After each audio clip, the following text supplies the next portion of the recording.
from luxury, thrust into robes, surrounded by tomes and dusty old globes. But Ollie's mind, sharp as a tack, mastered the legalese others did lack. Contracts and bylaws, she knew them all. Her litigious prowess made bureaucrats fall. In mazes of paperwork, she'd find a way to bend the rules and save the day. A holy symbol in a divine dream. Not all in the tower is as it may seem. A true cleric now, with healing in hand, she'll represent the tower across the land. But Ollie sees more than meets the eye. All timelines at once, futures that fly. Past, present, future, all intertwined, sometimes leaving the present behind.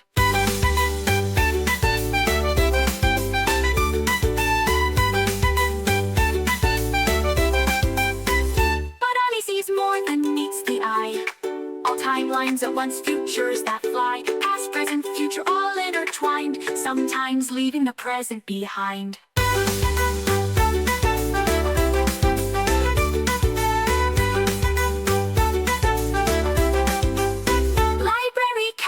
Shrouded in mystery, follows Ollie through every history. With glowing eyes and silent paws, it guards her path without pause. Ollie, Ollie, the wandering candlewick, chosen by Sybil in her destiny's down. Mystic from towers of paper to the open road, a reluctant cleric with powers bestowed. Cut from luxury, thrust into robes, surrounded by tomes and dusty old globes. But Ollie's mind, sharp as a tack, mastered the legalese others did lack.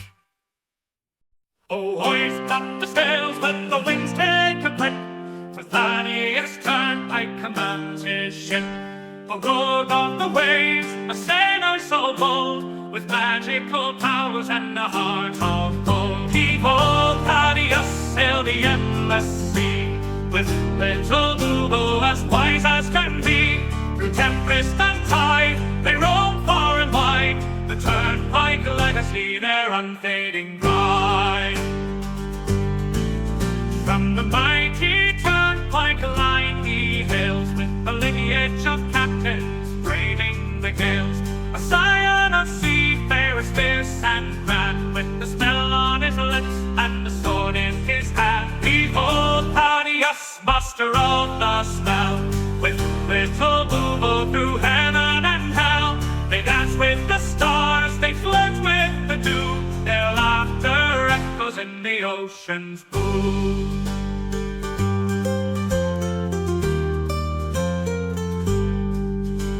And now for his mate, little Lubo's his name. Together they soar in fortune and fame. With little Lubo, his talents wrapped in light, they summon the winds and the stars to their fight.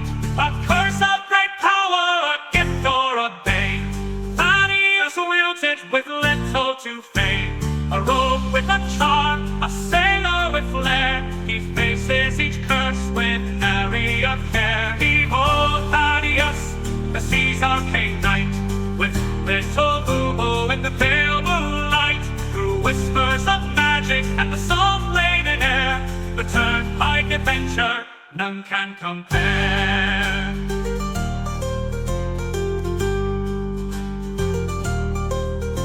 So sing of the Turnpike, the legend, the tale, of Thaddeus and Lubo setting sail. For where the map ends, their journeys just start. The seas in their blood, magic in their heart.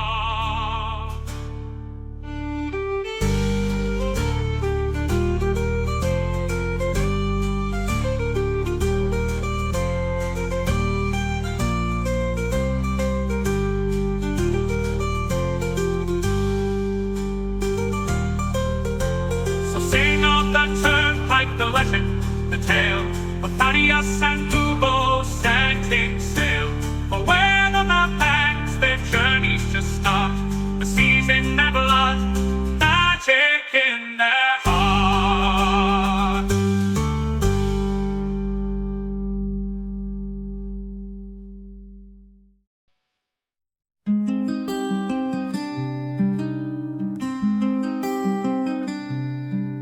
In Solania's fields a halfling stood tall, sea gray eyes, a fighter's call. With Fiona's love and Angus' smile, his world was bright for a little while. Oh, Harold Gray with list in hand, a promise made, a journey planned. Each task he'll mark, each dream fulfill. For those he's lost, his heart beats still.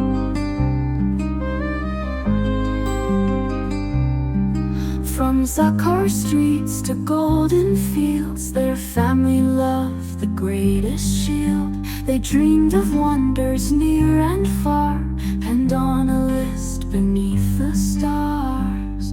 Oh, Harold Gray with list in hand, a promise made, a journey planned. Each task he'll mark, each dream fulfill. For those he's lost, his heart beats still.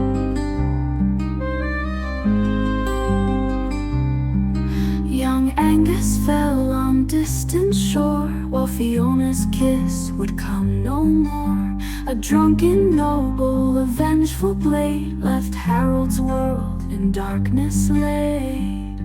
But from his grief a purpose born, to honor vows that he had sworn. The list unfolds, a final wish, a blade resisted a gutted fish.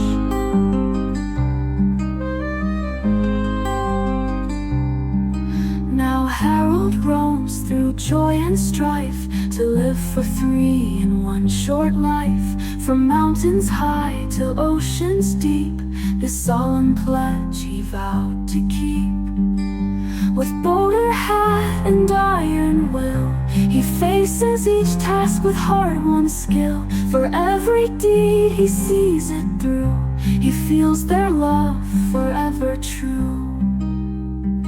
And when the final task is done, when every battle's lost and won, he'll close his eyes, his duty clear, knowing his loved ones drawing near. In afterlife they'll meet again, their love eternal, free from pain. The list complete, their dreams fulfilled, a promise kept, a future will.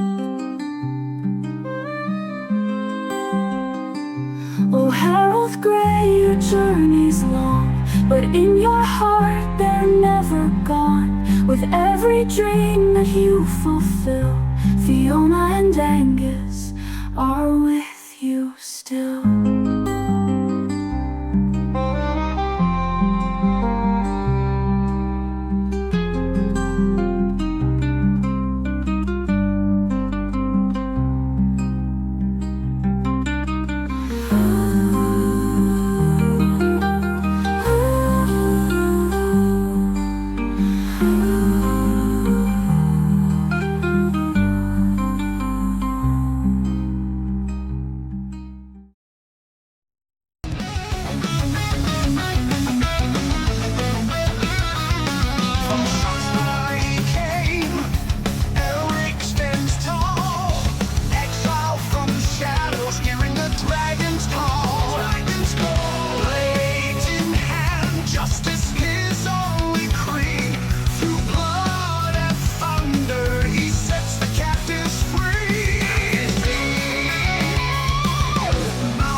to nobility. Ollie danced through life with frivolity. Parties and balls, a life so grand. Little did she know what fate had planned. Ollie, Ollie, the wandering candlemaker, chosen by Sybil in her destiny's down. Escape from towers of paper to the open road, a reluctant cleric with powers bestowed.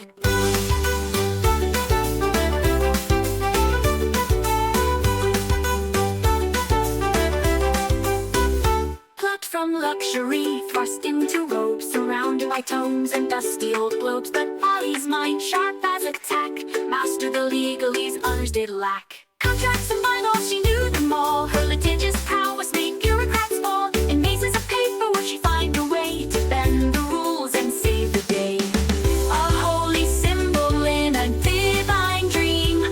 Not all in the tower is as it may seem. A true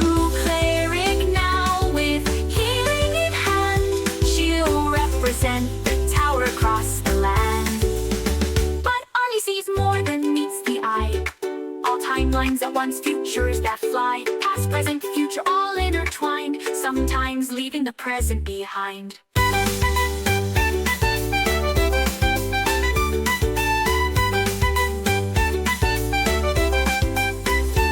Ollie sees more than meets the eye. 2-1, I think we're here. So welcome back to Legion is playing Call of Cthulhu, or Claire of Cthulhu, which is an apt way to describe my savviness with technology. But we have a solid map. We've got Sean, Boyd, Sam, Gilroy, Michael Keane, all coming back to hopefully survive in this new world. I would like to ask each of my players to give a very short little recap on how they specifically fell through into a world that looks awfully like the 1920s. We'll start with the person who went first, Aelric. And you're muted, Sean. There was this stone-like, kind of like weird oblong shape, and then I saw this Vulcan and this captain go in, and I thought maybe I should go. No, I'm kidding. I woke up from a very dire nightmare where everything was collapsing, and I was witnessing Arlie in a tower, and she was in danger, and Elric he ran to the tower, and then the Squeak Noir kept yelling for me to wake up, and then I was like, there's no waking up. And then I finally did wake up from this nightmare, and Thad was looking at me, and I threw him out of the way, and I ran in to see where Arlie was, and her bed was a suctioning void of darkness, and it just pulled me in, and I could not relent or fight, or not relent. I could not fight it off, and then everything just went black, and I woke up as a human. I felt my scales get peeled off of my skin, and my wings ripped off. And then I woke up human in a room.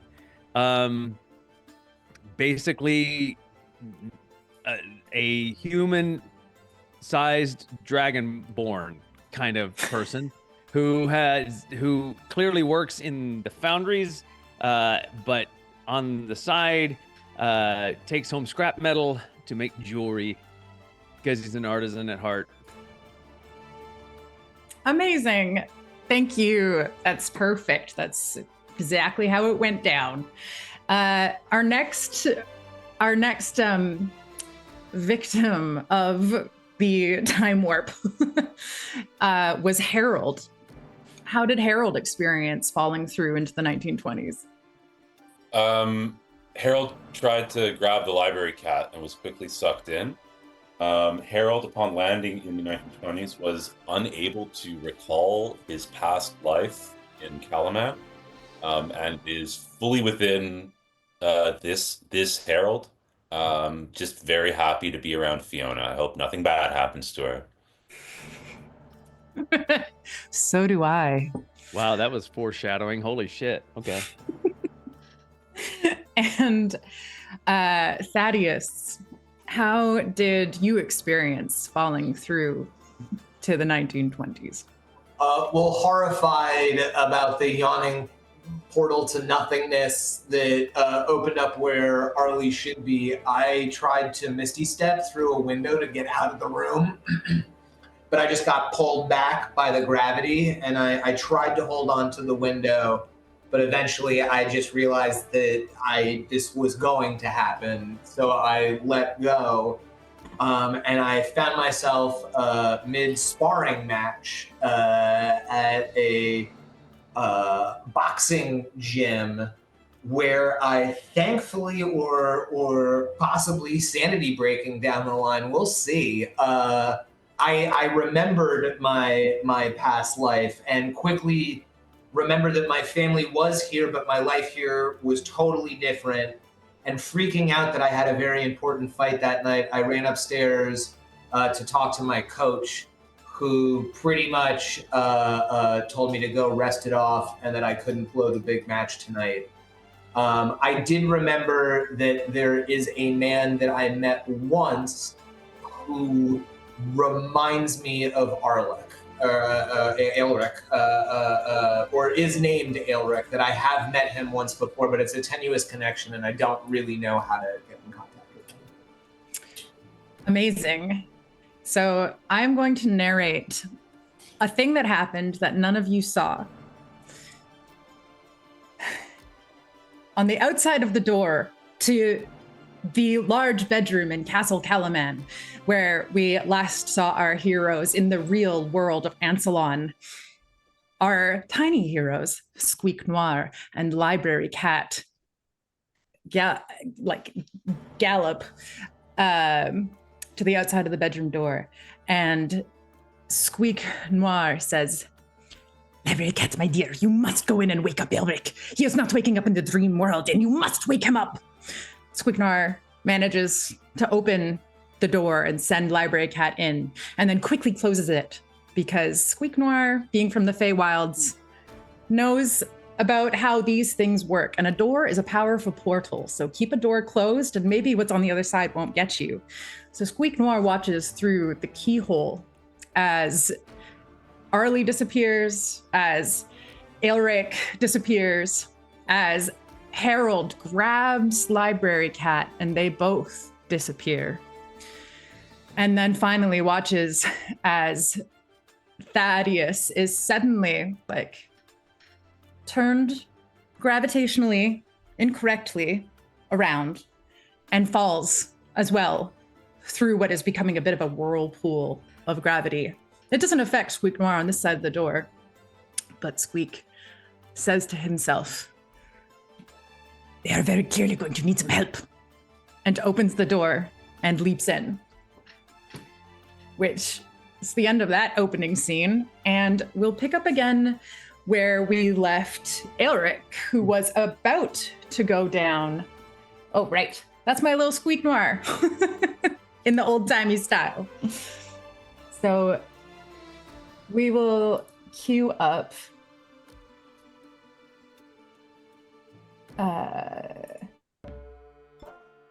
some curious music for Aelric to go exploring.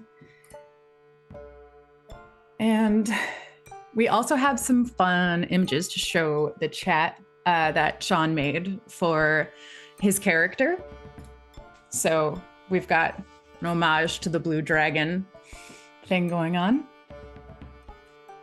And I believe that the last thing that you told me was that your character got dressed, stepped out into the hallway, is aware that he rents a room in a boarding house run by, I think I named her Debbie or Deborah. And you hear a commotion of what are very clearly lads shouting downstairs, and it may be in an argument. What do you do? Okay. I just start heading downstairs. Now, I should say that Sam brought up a good point. Like, Aelric also knows both that he sits in both worlds at the same time. But his name here is Ellerby, and his last name is Richardson. So he just got the, or Richards rather. So he got the nickname Elric. So that's what his nickname is. So Elric, goes downstairs looking to see what's going on with the lads, All right. as it were. Oh, and they see you come down. Ellerby, you'll be unionizing with us, won't you? I don't trust this new Thaddeus. And they smack down a piece of paper and they're trying to get union sign-up cards for the factory so that Thaddeus can't fire them all or tell them what to do. And one of them says, Thaddeus Turnpike, that playboy, we can't take him seriously. Not like his older brother and his older sister. His older brother died a war hero and his sister's the mayor, but Thaddeus, he didn't even, he didn't even serve. And at that, one of the other guys gets angry and he's like, he was too young to serve. He was too young and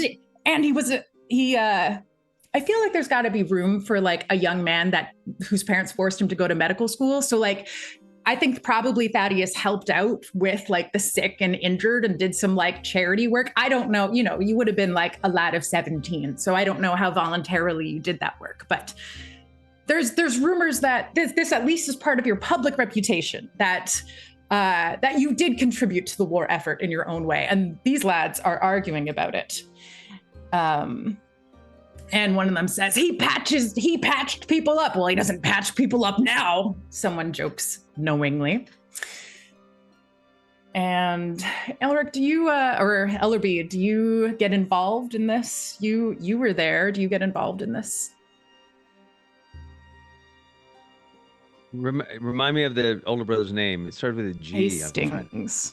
Hastings didn't start with a G. It had a G in it. Hastings.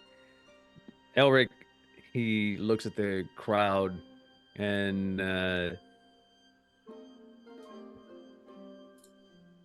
Hastings said nothing but good things about his brother. So you're happy to work for him?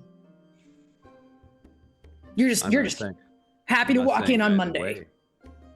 I'm not saying either way, but I'm not going to make a decision out of anger or paranoia. Well, I don't think rich folks can be trusted. And the next thing that happens is Madame Deborah storms into the room and let's see if this will change the slides. Yes, there we go. And boys, I'll have you thrown out if you can't get along.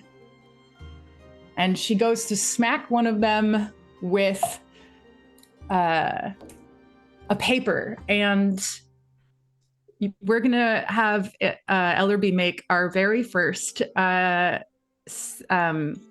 sanity check. Because there is something very disturbing about this paper. And I'm still learning Call of Cthulhu. Okay. So it's going to be a mild one.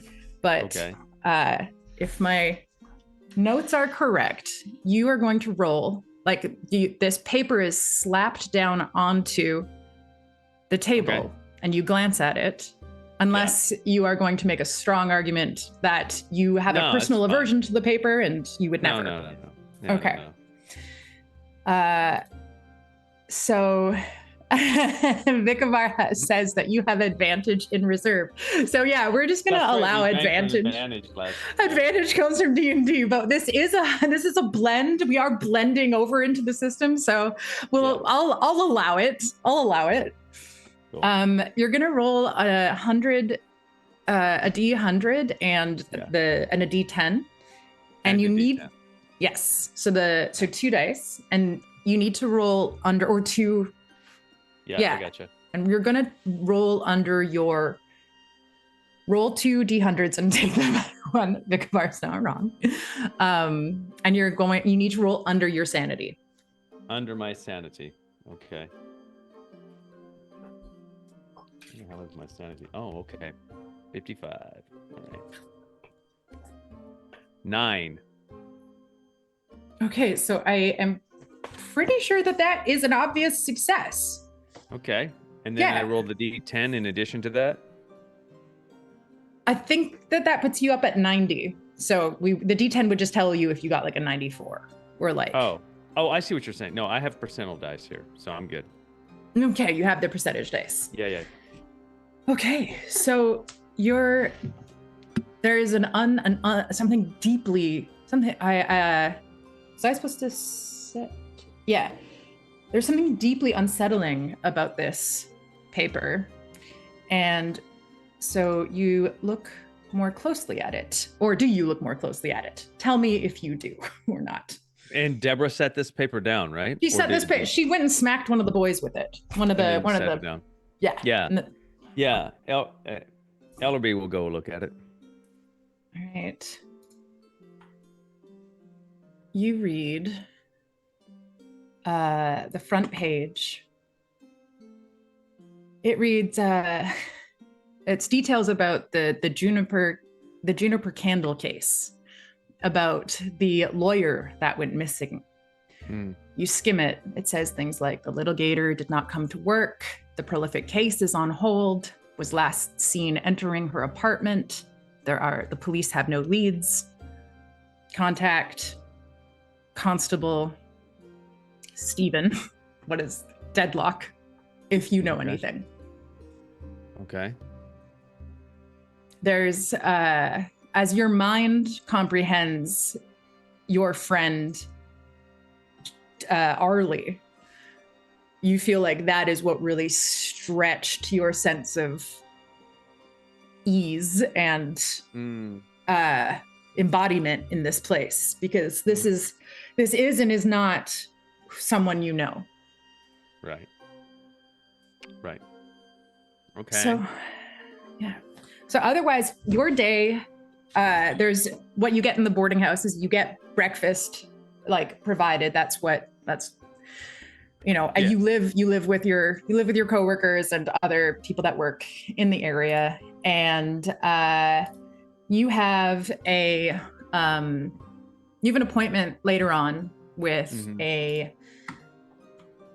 with Winston Jones. He is the head of the Metal Jewelers Guild, and you're planning on bringing some of the things that you make and craft to see if you can get a foot in the door.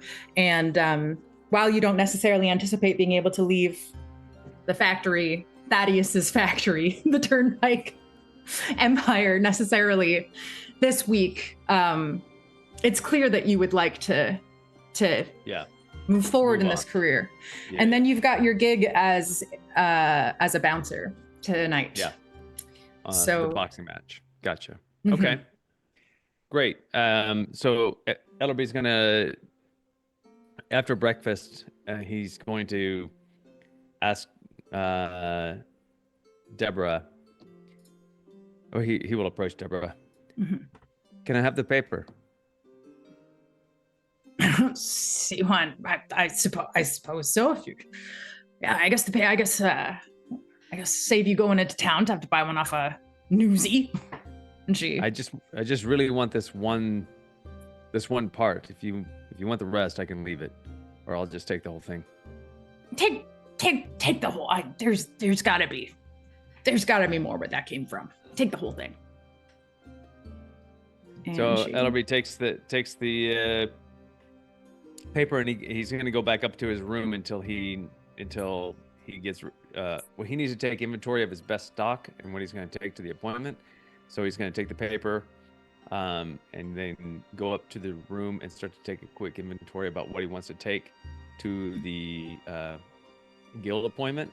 And do you want me to continue to go through that process of that day, or do you want to shift to one of the other two? We're gonna shift once, unless there's anything in like your skill set up, but I don't think that there is that you would want to do right now. So I think that sounds great. Yeah, and I'm good to go. Okay, so yes, we will shift. Give me just 5 seconds to pull my notes up for the next beat.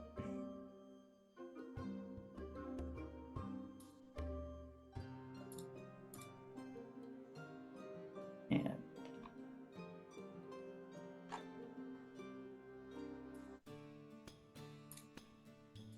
we're going to jump.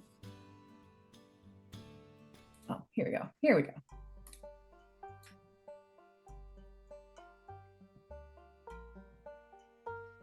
So we are going to jump over to Harold's business.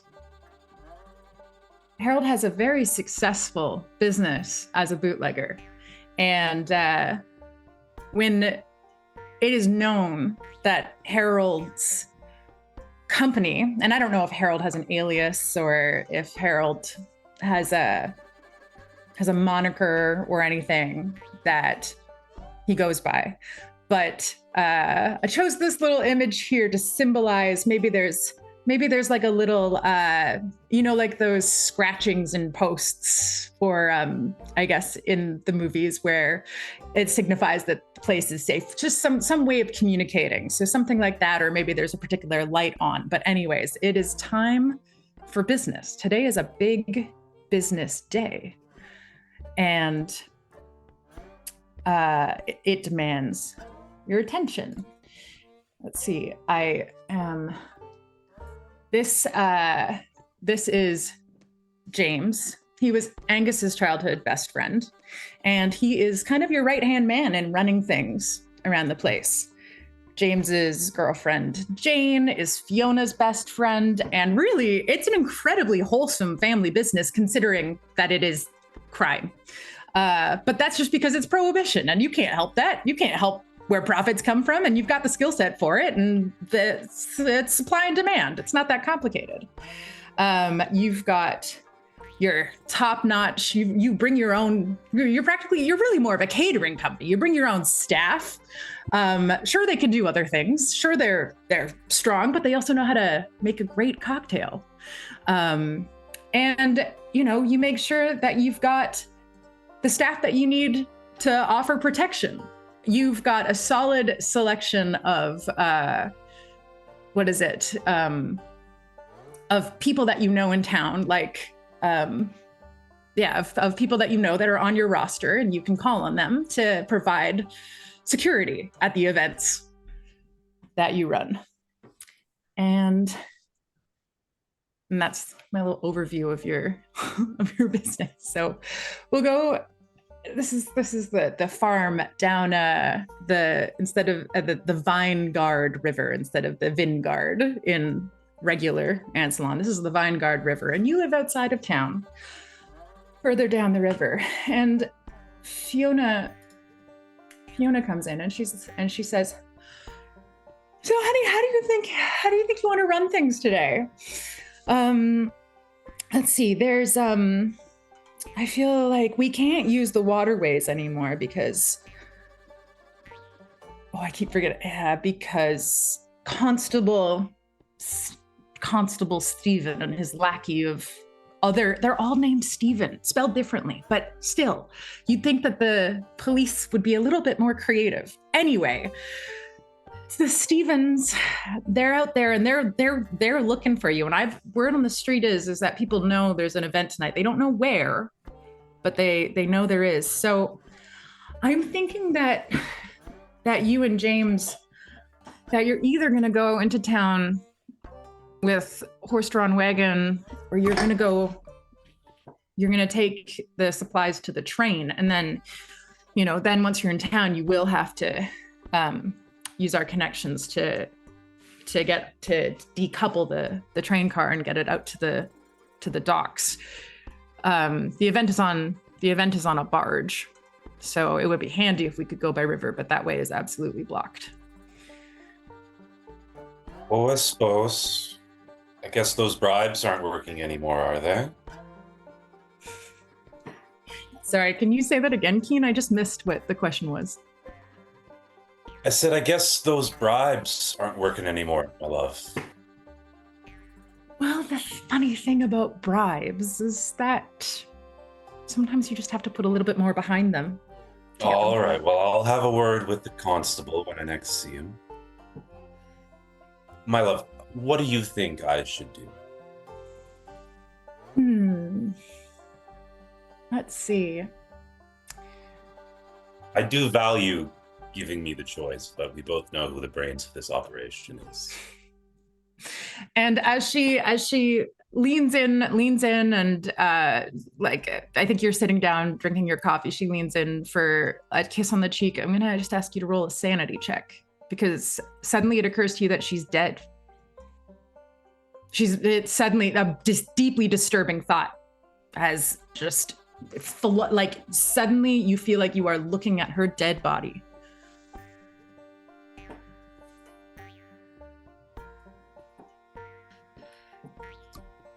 Sorry, just a second. That's okay. Take your time. I thought this generator was going to working. It is not going to working. I rolled under my sanity. So is that a pass? It is a pass. Okay. Memories of another life flood your mind. But you haven't gone insane. You don't retch, you're not sick, you're not unwell. But suddenly there are memories of sort of maybe is it a book that you read as a child? Is it a fantasy story? I don't know that you necessarily know. Do you know do you want to tell me how you think Harold would make sense of having access to some of other Harold's memories and not going insane? Because we checked and Harold is so happy to be here. He would push it down. Okay. It must have just been a book, a strange storybook, or perhaps a dream. Harold's seen some things. He's done some stuff. Like, He's sometimes seen the void of death and returned, man. Yeah. It's all right. I mean, bad thoughts. Bad thoughts happen. That's why we push the bad thoughts down. Okay. Well, perhaps we should flip I don't know why I just made it British. Maybe we should flip a coin?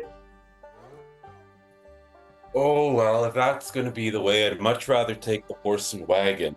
Decoupling a train cart sounds like a whole lot of work, my darling. I won't lie, it's quite a bit of work, but it gets you to the wharf without having to go through the town. We couldn't just stop the train and unload there, could we? The train, unfortunately, it doesn't. Well, I wonder. And she's going to go over to some ledgers and pull out, she's going to go pull out some train schedules. It's clear that Fiona does the bookkeeping and manages finding ways to get the information that is needed. So she pulls out the freight schedule and she goes, there is a freight line. It's a little further ways out of town. It's a little further ways in the opposite direction, but you could possibly just, if you could sneak up, if you could bribe your way onto if we had more connections in freight, you could bribe your way into storing some things in some empty freight cars that are already on their way to the wharf. This is brilliant. Why this makes so much sense. Brilliant. It does sound like a whole lot of risk for one night, my love. I think I'll be taking the wagon. Okay.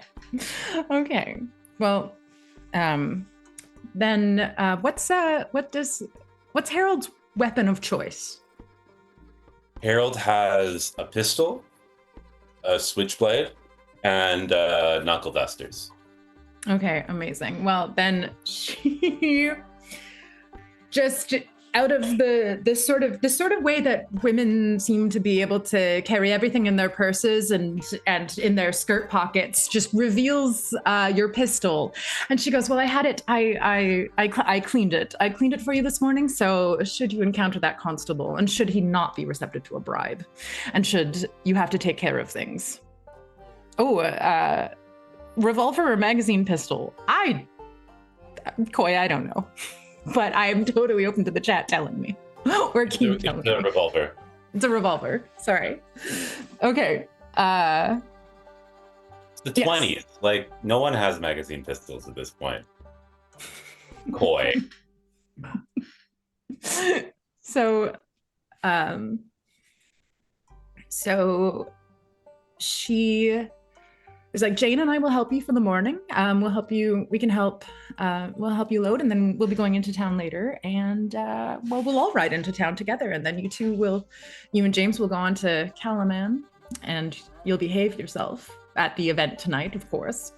Of course. And you'll be careful because. And I'll be careful. Because the O'Learys. Because I love you so much. I love you too, darling. But the O'Learys, they did give us the investment to start this place, and we paid them, and we paid their interest. But every time we do a deal with them, I get nervous that they'll. You know how how handshake agreements are. So be wary while dealing with them, but their events pay well. So and Thaddeus Turnpike, the poor gullible young rich boy does he pull a turnout. That he does. And Well, my love, I think you've done quite enough worrying for the both of us. I should be getting on with the chores. We still need to barrel. We need to test. I think quite a bit of this product is very hype. I do not want our guests going to sleep immediately. So, unless there's anything else, I believe I have my marching orders. Fantastic. And is there anything that you would like to do before the scene change? Harold stands up out of his chair. Harold is about 5'4". Tall for Harold. Looks up to Fiona. Reaches up, puts his hand into the hair behind her ear, kisses her deeply, and then sets out about his day. Amazing. So with that, we'll go and visit Thaddeus.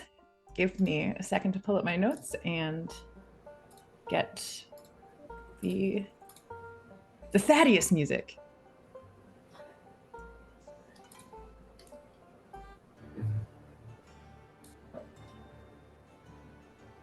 So, oh, my pictures. It's a whole production. Let's see. Nope.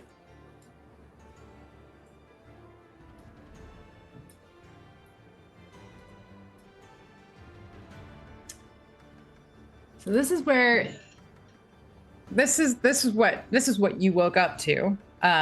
Getting into a little boxing match with Mikey there. Mikey Wilkins is his name. I'm names for everyone now. And then off he went to go see Thumbs, Podrick Thumbs O'Leary, who is making damn sure that you are fighting tonight. And he's gonna go over the plans for tonight before you head off for whatever it is that you're going to do with your day. And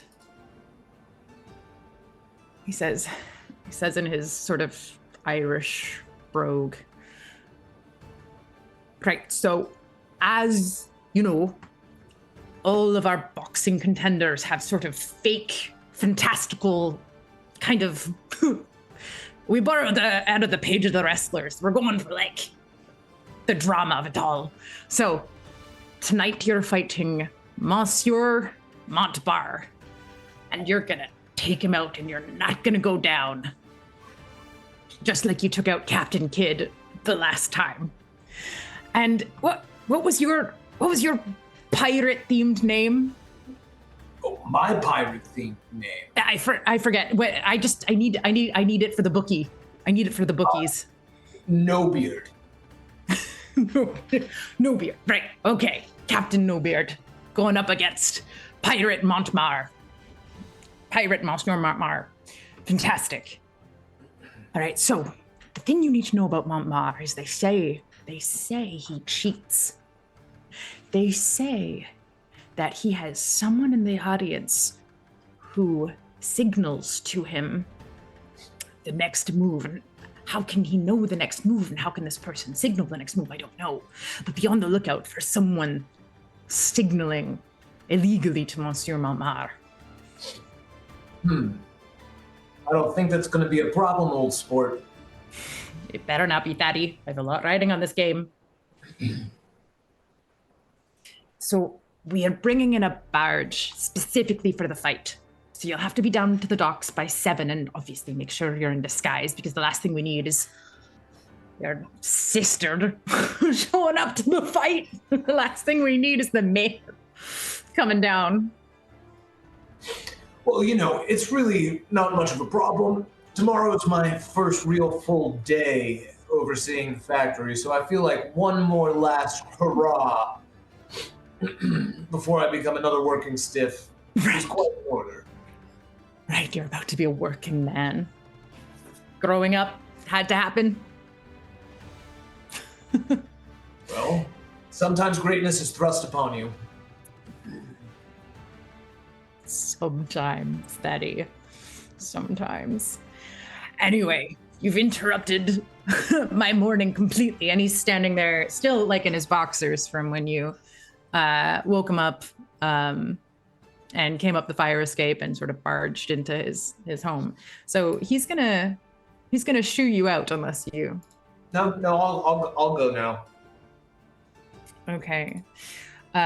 What do you plan to do with your day in this period of time before the fight? There's the plan that Thaddeus Turnpike of I search this memory. What's this world called? What does this town is called Coleman. Coleman. So Thaddeus of Coleman, he had plans for the day, but suddenly having a new set of memories is making me wonder if I should change them. The problem that I'm having right now is that I don't know which set of memories is real. And it sort of seems like it's pretty convenient that one of them is continuing and the intersection of these memories is falling into a portal just as I'm getting hit in the face in a boxing ring. So I'm a little bit disturbed. My mother is into some weird things, but I don't want to talk to her. I'm going to meet my first appointment of the day, which is I know that the workers, there's some union efforts going on in the factory. I've been told about this.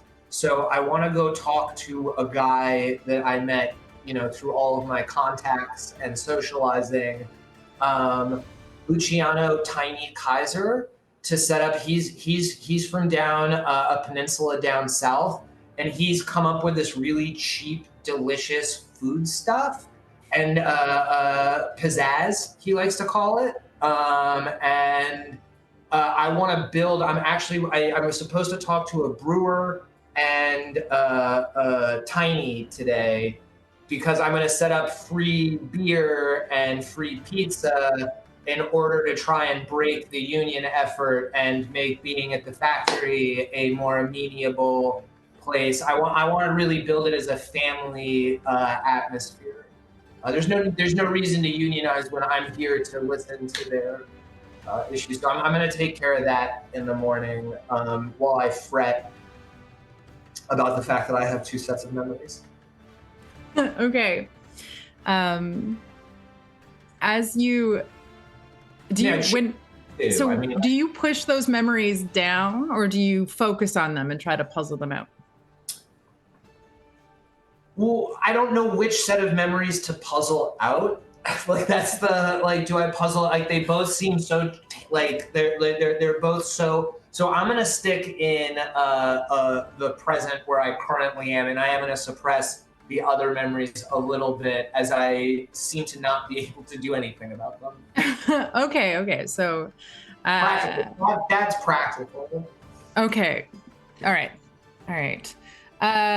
Great. Yeah. So what did you say his name was? Luciano? Luciano Tiny Kaiser. And he sold me on an idea one night of Tiny Kaiser's pizzazz, and he talked about how cheap it was to produce as a food stuff, actually, with imports coming in. Yeah. Maybe providing free meals and like a free low alcohol lager at like break stations. Sure. He gave you a whole brochure. This is what it looks like. So that's wherever you go. That's what he envisions is possible for the factory, and there's some details on some early prototypes of this alternative food stuff. The details are still being worked out. It is currently completely noxiously harmful to small birds and fish, but it doesn't seem to immediately harm people that consume it. So you've got this brochure on you, and you're meeting him. You're meeting him later. And is there anything else that you? I don't know if that's what I had in the morning. I had sleeping. I would have started drinking, but I have the fight tonight. So I think that if I can sneak over to a library at any point in time, that would be kind of cool. Just because I want to see if I can dig up of any medical literature, if like having like two memories is a condition that some of the newfangled doctors are doing out of the Bedlam asylums that are being set up in most modernized countries. Sure. Sure. You could. Yeah. I am trying to decide. Do you? I think your meeting with Luciano Tiny Kaiser is the first thing that you take care of, and he has brought some samples of the pizza. He's got lots of ideas, and they all seem incredibly lucrative and incredibly cheap. He seems like a genius little businessman. I agree with you that probably the dialect that's spoken down south, it will become pizza, but I while I'm talking to Tiny, I'm going to revert as pizza, just because that's like culturally how it's pronounced. I'm going to leave the slow erosion of his culture into the dominant society happening. Okay, amazing.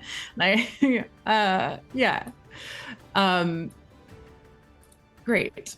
And then if there's anything that you needed from me in that role play, let me know. I just want to, if it all works out, like it tastes delicious.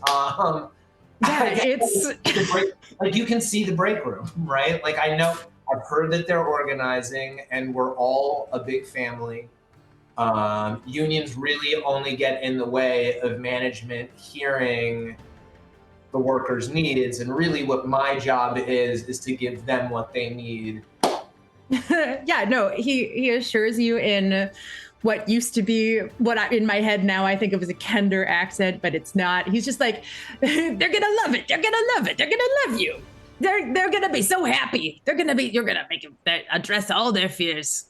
It's gonna go great. And I am going to, I think that the library is close by, to a lawyer's office, where I do want to finalize the deal with a new type of lager beer maker who's actually developed a way to add rice into their beer stock. It's very like it's a little controversial, but I figure that it's cheap to produce and I can buy it at a market and I can also put it into my break room, for when people get off shift, they Sure. can. As you're walking to the library and to the lawyer's place, you pass by a little kid selling newspapers. Do you have any interest in the paper? News? Yes, the news. No, I if I'm not hearing about it from word of mouth, it's not worth knowing. Okay. You carry on to the library. And you try researching texts about medical. I mean, in the burgeoning field of I don't know what it's being called or who's really pioneering it in this world of psychiatrics in this new burgeoning literature. I just want to see if in any of these very popularized accounts of case studies that are being published into the intelligentsia, I just want to see if dual memories is a thing that's been recorded at any of the asylums. Sure. I mean, there are some very famous asylums at present. No Cthulhu game would be complete without, consulting the logs of Arkham Asylum from, I believe it's part of Miskatonic University, which is not in this town, but your town. This Coleman was, made in the image of. And you peruse some very disturbing literature. And as you try not to, as you are trying to, you're trying to look at the problem like a mirror image. Like you're trying not to look directly at the fact that you have two living minds within your own mind. It's sort of like, you're like, well, if I just look at it like a medical problem, then it's not about me. But unfortunately, paying even that amount of attention to the problem is going to make you want to. You feel like it feels like a wobble in time, a wobble in time and space.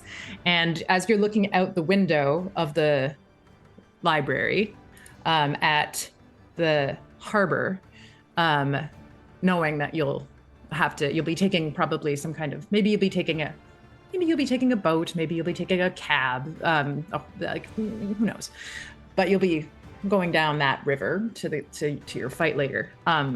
The sky suddenly darkens and you're gonna have to make a sanity check. So what do I need to roll? You have to roll under your under your sanity. Yeah. Under my sanity. Yeah. And I roll a D what? A D100? Yes.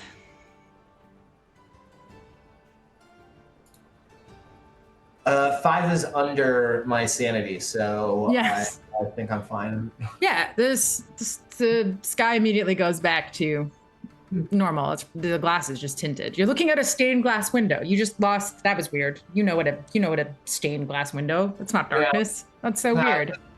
Makes me want a cup of tea or something, or like a little shot. But other than that, yeah. Yeah.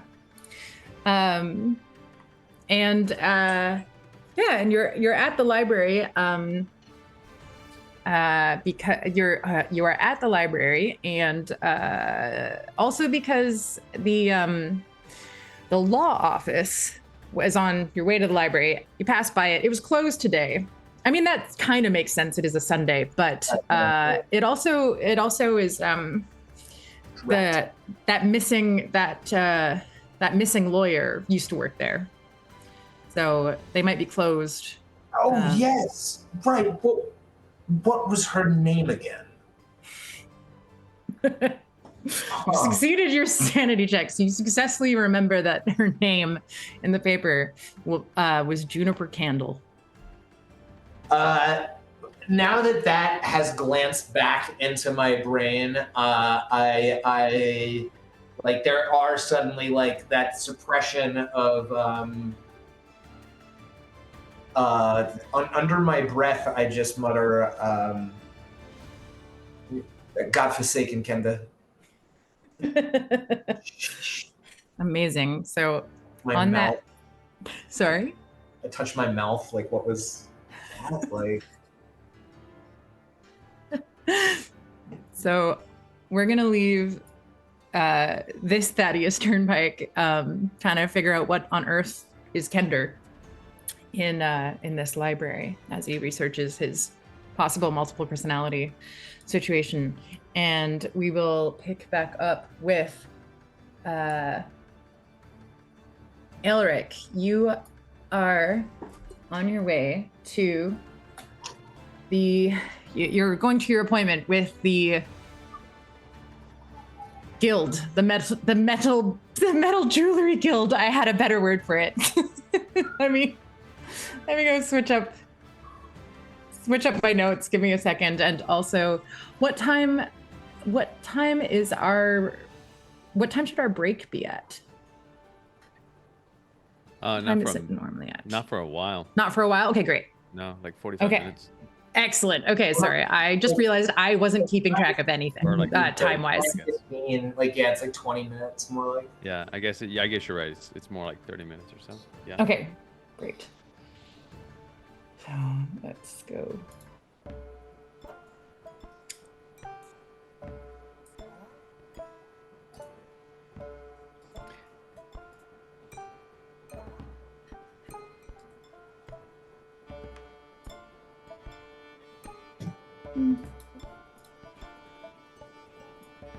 Great.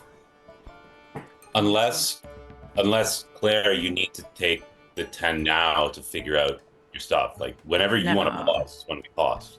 Right. Yeah. Okay. Yeah. No, I'm good. I just wanted to make sure that I hadn't that I wasn't pushing people. No, I will do that for if there will be a big story beat, but we're not there yet. So. Okay. Okay. Yeah, but thank you for. Okay, so Elric, this is your appointment with Mr. Winston Jones, the of the Metal Jewelers Guild, and you've brought your prize trinkets to him. And what's your last name is Richards? No, Richard. Yeah. So he shakes your hand, Mr. Richard. Welcome. Thank you. Let's see. What is it that you scheduled this appointment? You're looking to. I'm trying to make a change. I've been working with metals and my whole life, and now I'm in a foundry, and I kind of need to leave that behind. It's too loud. It's too many people. I need the privacy of my own work. And so over the last almost 2 years now, I've been taking scrap metal home and making things like this. And I think I'd like to pursue this rather than the loud, violent work of the mill, the foundry. So, and then he takes out all of these pieces and lays them out. I mean, they're quite small compared to like they look somewhat like he's playing irony against the size of the individual pieces of jewelry that he's makes against the meatiness of his hands. So yeah. All right, so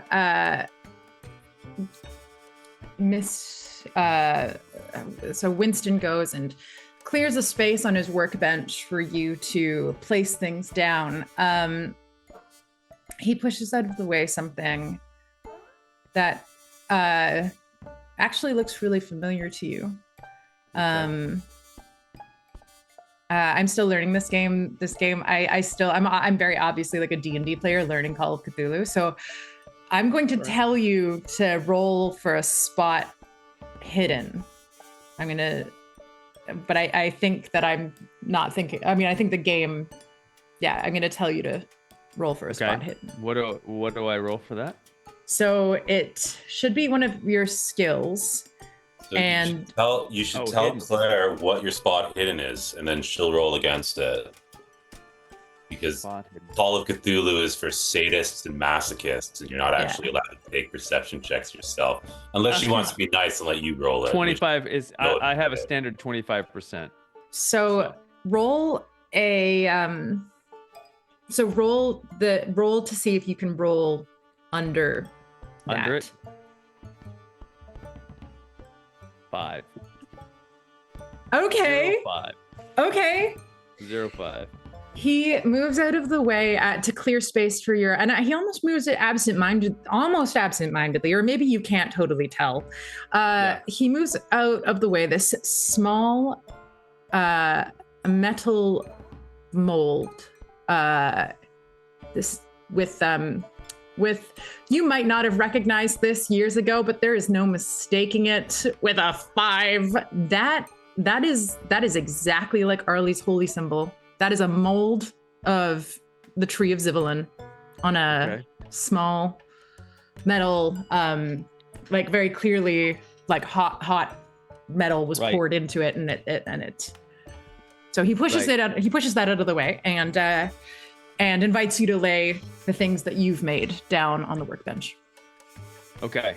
He definitely clocks it, and he has to have he has to take a moment, and he's torn between the more aggressive Elric in this moment and the less aggressive going towards pacifist after the war Elby trying to like start a new life.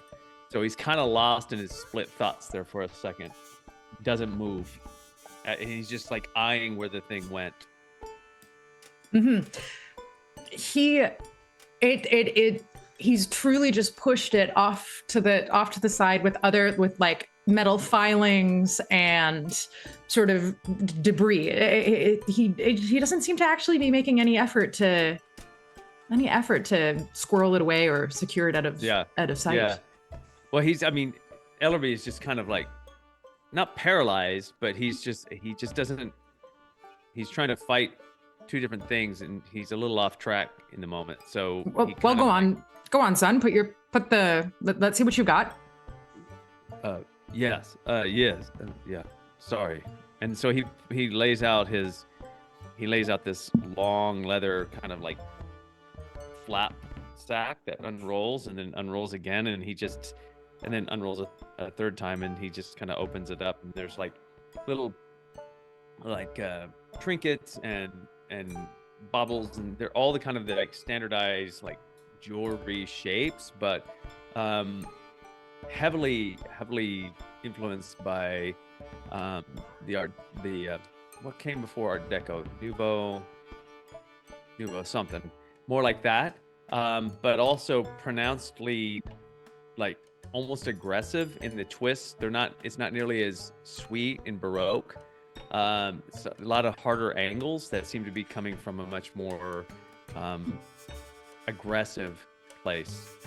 So like a horse, it's not smooth, not smooth joints, but like real angular. Do you know what I mean? So there's a lot of like those things. And so he's got like, necklace drops and bracelet baubles and things of that nature that he's just made out of scrap metal. Winston seems both impressed and is having that kind of reaction that people have when it's not that when it's sort of like, but why didn't you make it beautiful? But you clearly know how to make something beautiful. Why did you make it like this? That kind of so he looks at you and says, This is quite impressive. What inspires? What do you hope? What inspires you? just my desire to start a new life, just a desire to move out of what brought me to where I am. Everything is aggression and violence and the horrors of mankind, and I need to leave it behind. So this is what inspires me. Right. Well, you clearly have learned. You have learned things along the way. That your next steps would be to get an apprenticeship. And after a certain number of apprenticeship hours are completed, then you make another formal application. But I am certainly happy to refer you to an apprenticeship. It would be in addition, I assume to your workload that you may or may not already have. But after a certain number of hours, then yes, you can make an application. And after a certain application is usually several. And he names expense that lands like, like what to us would be like $3,000. Not certainly not, but it might be in those days. I don't know if that's like $300, but an amount that is quite a bit, not impossible, but like it's not happening tomorrow. Why must I wait? Well, this is just the guild standards. We do the apprenticeship hours and pay the fees, and we oversee your career and make sure that the artisanal goods of Coleman maintain a certain standard. And what if I just start selling them? What then? What if I don't do your hours and pay your fees? What then? His eyes narrow. That is always a choice that can be made. You may not find it to be a very popular choice.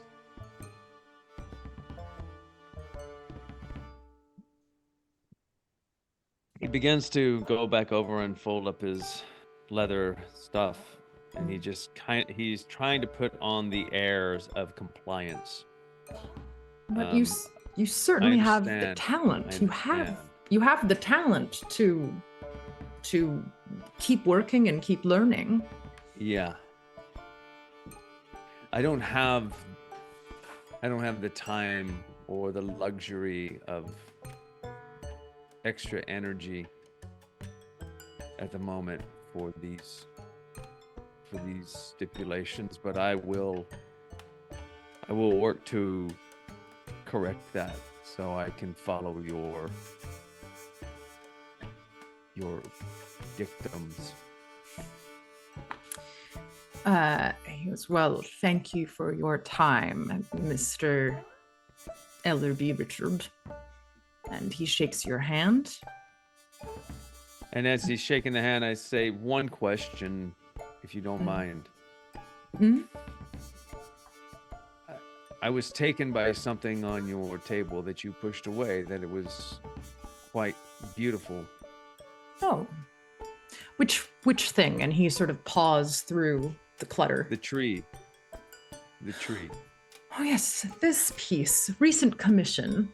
Very odd fellow, but lucrative. Again, join the guild, pay your dues, and you too can have lucrative commissions to make little baubles as well. I realize I can't take the form, but would you allow me to borrow a piece of paper and a pencil so I can take a relief of it? Yeah, yes, absolutely. It's not of my design, so I do not carry an attachment to any sort of plagiarism. Great. And he hands you what you need? Yeah, and he just scrapes off a copy of it. And as he's doing it, he asks, you say a strange man. Why strange? He requested in addition to these, he requested a pair of iron manacles, which is terribly medieval, but wanted them as well inlaid with the same foliage. Just not a very stylish thing to come to a jeweler for, but Interesting.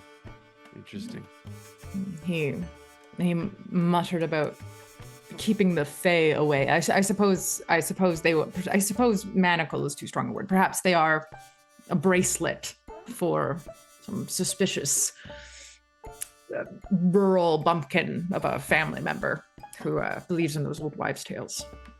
Fairies and iron. Fairies, eh? Do you Or know the other- guy's? Do you know the man's name?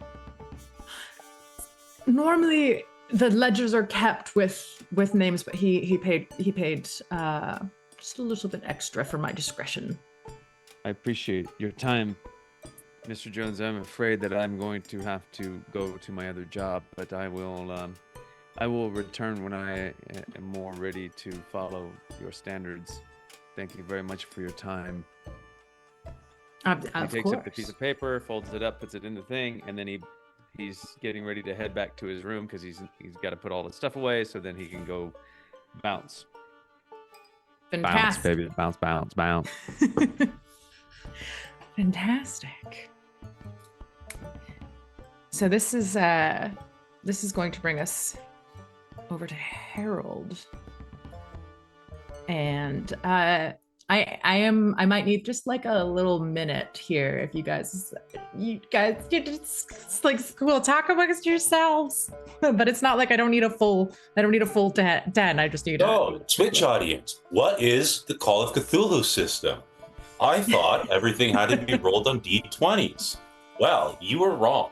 In Call of Cthulhu, every roll is made on a D100 against an attribute. The goal of Call of Cthulhu is to roll below your attribute value. Thus, a higher attribute gives a higher percent chance of success. For example, if your attribute insanity is 65 and you're asked to make a sanity check, you would roll a D100. If you scored 66 or greater, you would have failed that sanity check. The consequences for failing a sanity check are dire because Call of Cthulhu is a system for sadists and masochists who like it when their characters die. I'm not exaggerating. This system is brutal. We are lucky to have started off with OP level 10 D&D analog characters, or else we would all die probably within the first session.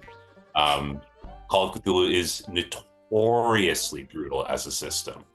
If you fail a sanity check, you get 1 of 10 temporary manias. So that's fun. Like, there's bugs all over me. Get the bugs off. I want the bugs to stop. And if you fail a sanity check really, really hard, you get a permanent phobia added to your character. So that could be fear of claustrophobia, for example. That's the system that we're in. I'm vamping for time while Claire prepares. I am ready. Thank you. Thank you, Keen.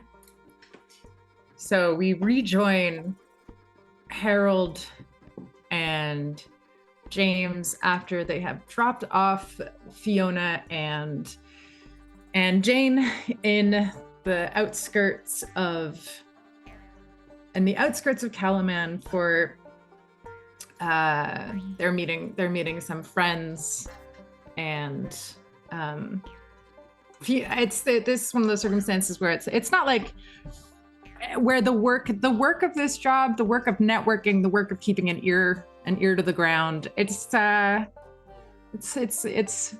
Fiona has gone to work in a sense, even though that work is just going to look like a day. Social life. Yeah. Exactly. She's networking. Exactly. And you are approaching Coleman, and there is indeed a checkpoint that you'll go through and have your things searched if you stay on this road. Currently, you are on this road. What's your plan? What do you think you'll do? What are the off-roading options like? I'm on a horse-drawn carriage. You are on a horse-drawn carriage. Let's see. So James pulls out a map, and there's a farm. There's a farm here. Perhaps if you went, perhaps you don't know this farmer, but perhaps you could cut across their land. It seems like there's maybe it's not totally their land. There does seem to be a dirt road in this direction, and it might link up with another entry point into the city. Again, Coleman hasn't completely adapted to cars. It's that intersection time where horse-drawn is still. I think that maybe they've surpassed the crank car thing, but I don't know how many people are at this checkpoint. You can just tell that traffic seems to be suspiciously slowing down, and this how many people? So I don't know that you necessarily know. It's kind of like that. It's like I'm giving you a hunch, that feeling like when your Google Maps is like there's a speed trap ahead. But in the olden day, your spidey senses are like, oh, I don't think Okay. I don't think Yeah, well, so. sure. We turn off the main road. Okay. All right. I just gesture to James. We've worked long enough that we mostly work silently and anticipate each other's needs. Okay. Great. I think this is a new system for me too. So I'm like, sort of luck check. What do I roll? I guess I just decide a bit. Yeah. Okay. Great. I guess I want a dice to tell me if you are successful or not. But yeah. Did I make a luck check? Is that what this game? Yeah. Is that how this game? Sure. If that's what you want it to be. Yeah, that's what I want. That's what I think I want the game to do. Yeah. Okay. Yeah, that makes sense. Yeah. Yeah. I think I'm not using that mechanic correctly, but like that's what I want to do. I'm using it narratively. My luck is 80, and I rolled an 81.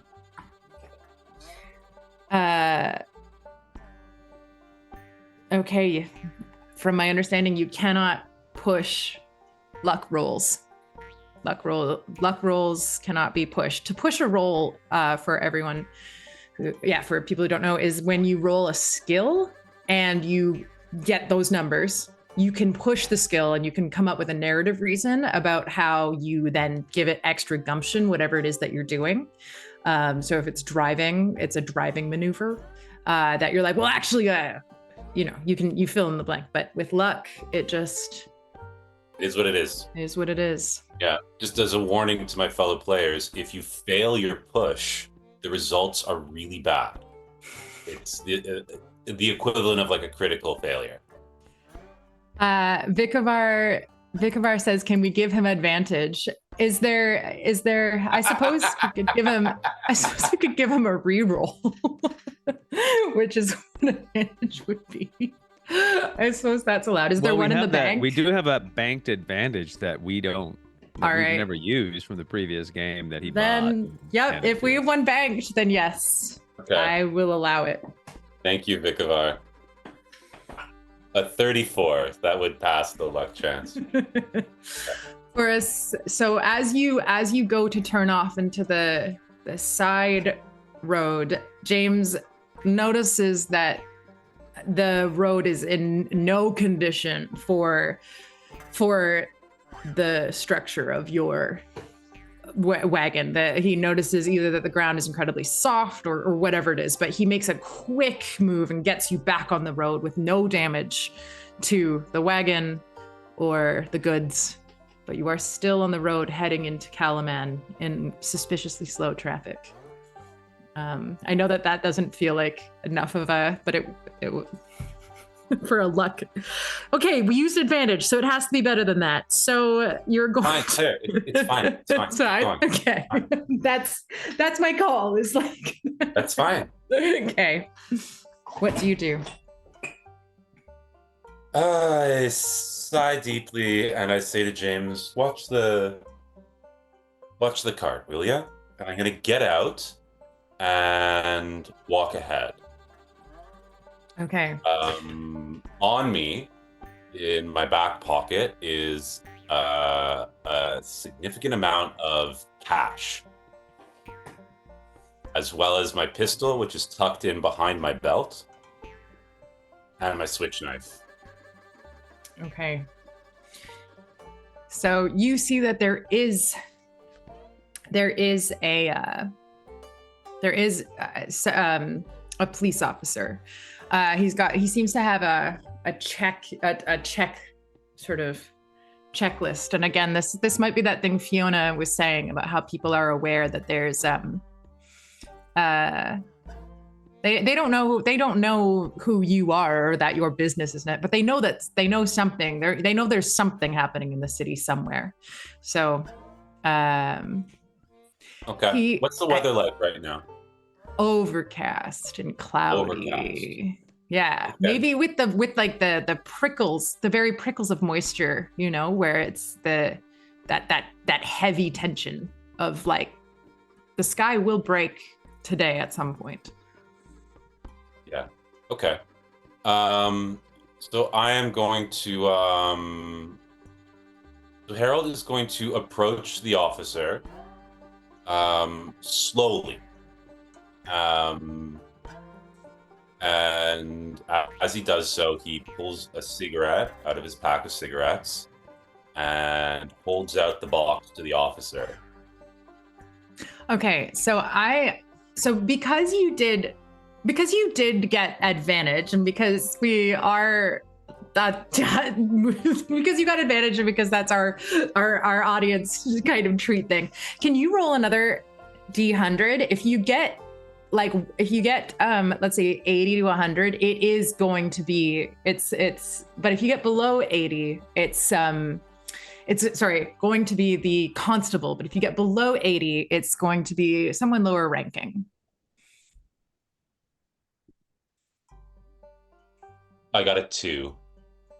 So it is not Constable Stevens. It's Officer Stevens. He's a little less threatening. He's younger, with a bit of a snivel, and it's clear that he's noticing that it's going to rain, and he doesn't love that he's working outside. He doesn't love that he pulled this shift, and he is waving people through if he can, without.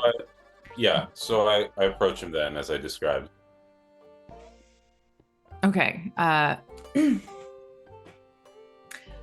What can I do? What can I do you for, sir? Also, Claire, what time of year is it?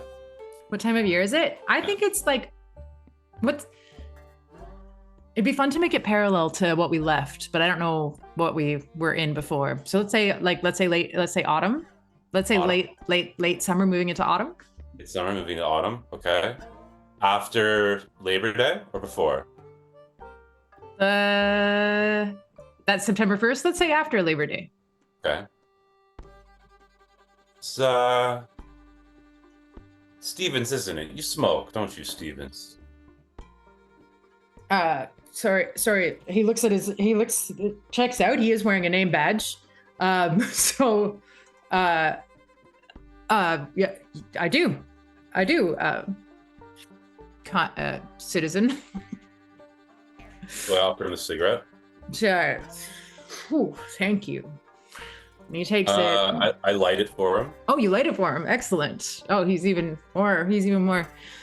Oh, thank you. It's real generous. It's real generous of you. Are you up next? You just. Look, I'm gonna be honest with you, Stevens. This weather we're about to have is dire.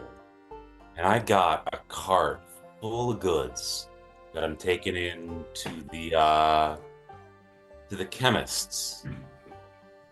Just a big clinking load, and I'm worried that if my cart stays in the rain, well, it's just gonna get ruined. Much like that nice looking uniform of yours. So I'll tell you what, why don't you, and I reach slowly into my back pocket. I was wondering if there's any way you could let me know if there was another way to get into town right now. And I shake his hand with a big a nice stack of bills inside my hand as I'm doing so.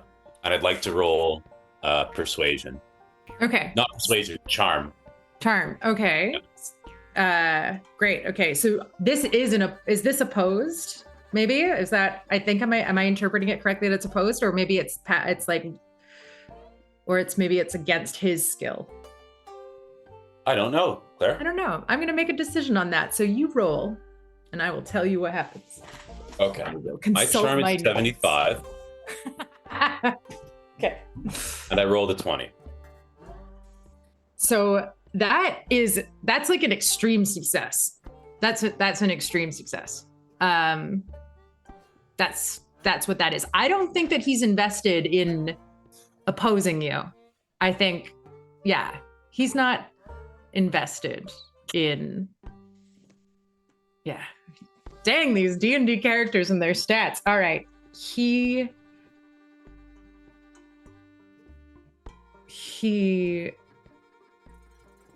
nods, shakes your hand, your hand is empty, tucks the stuff into his coat, and says, "You're the covered wagon?" And Yes, sir. he gives a check and says, "This way should be perfectly amenable. It's Wonderful. important to get to the chemist before it rains." Wonderful. Thank you so much, officer. All right. Your health. Oh, And I go back to the carriage, and we just go past the rest of the line. okay, fantastic. Well done. Thank you for learning this system with me. I appreciate your knowledge that you're bringing, Harold. And that's gonna bring us to the evening, with our characters having to approach the wharf where the barge waits for the big event. Harold has made it into the city with the contraband, and Thaddeus had a lovely day at the library, and Elric or Ellerby has learned some things possibly about his future and etc. So I think that this is a good point for our break before our next scene that will put all of our characters in the same place. Great. So we'll take 10. I believe that Koi is listening, and we'll allow the chat to.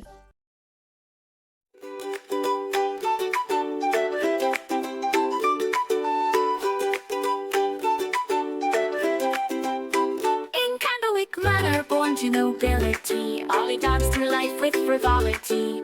Parties and balls, a life so grand. Little did she know what fate had planned. Ollie, Ollie, the wandering Candlewick, chosen by Sybil in her destiny's down. This from towers of paper to the open road, a reluctant cleric with powers bestowed.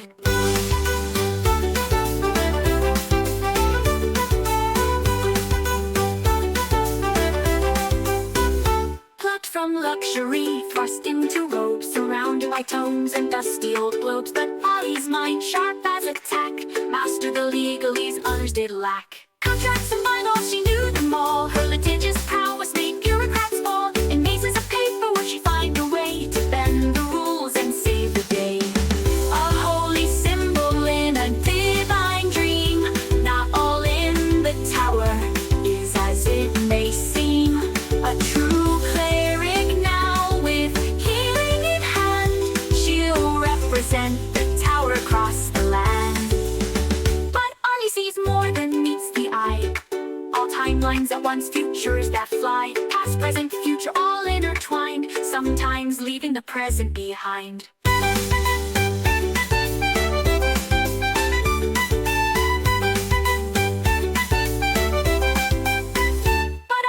More than meets the eye. All timelines at once, futures that fly. Past, present, future, all intertwined. Sometimes leaving the present behind.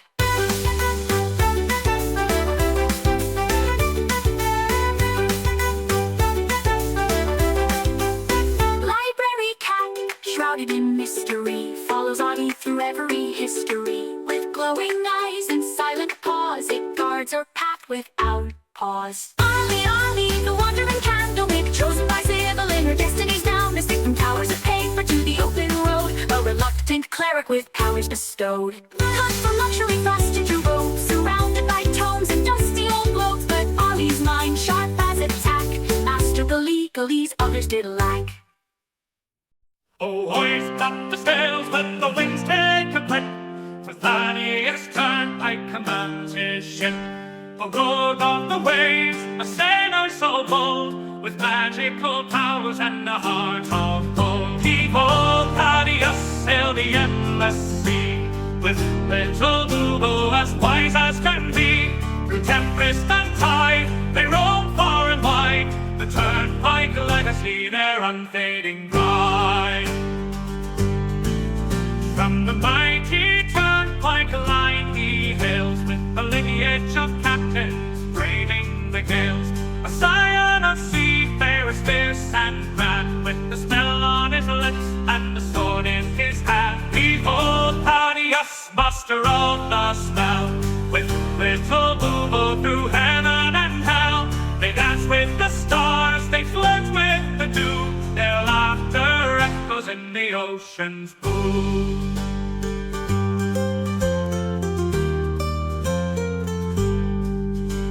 Now for his mate, little Boobo's his name. Together they soar in fortune and fame. With little Boobo, his talents wrapped in light, they summon the winds and the stars to their fight. A curse of great power, a gift or a bane, Thaddeus wields it with little to fame.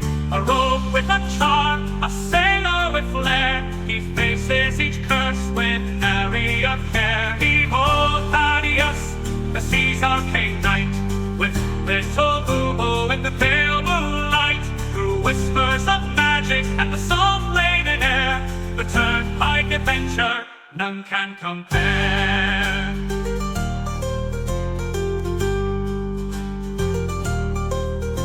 So sing of the Turnpike, the legend, the tale of Thaddeus and Boobo setting sail. For where the map ends, their journeys just start. The seas in their blood, magic in their heart.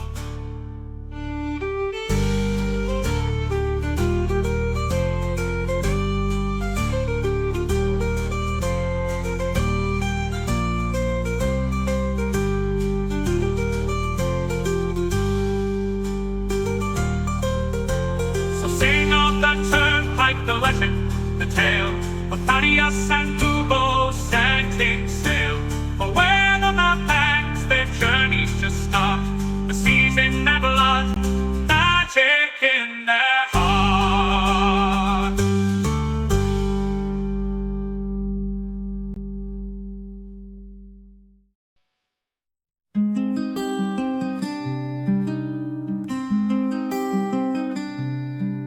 In Solonia's fields a halfling stood tall, sea grey eyes, a fighter's call. With Fiona's love and Angus' smile, his world was bright for a little while. Oh, herald grey with list in hand, a promise made, a journey planned. Each task he'll mark, each dream fulfill. For those he's lost, his heart beats still.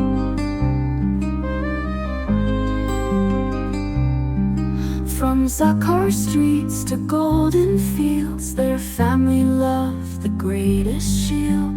They dreamed of wonders near and far, penned on a list beneath the stars. Oh, Harold Gray with list in hand, a promise made, a journey planned. Each task he'll mark, each dream fulfill. For those he's lost, his heart beats still.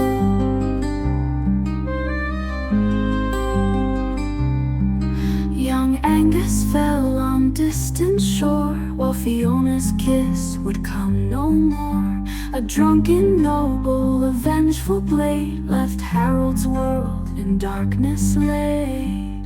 But from his grief a purpose born, to honor vows that he had sworn. The list unfolds a final wish, a blade resisted a gutted fish.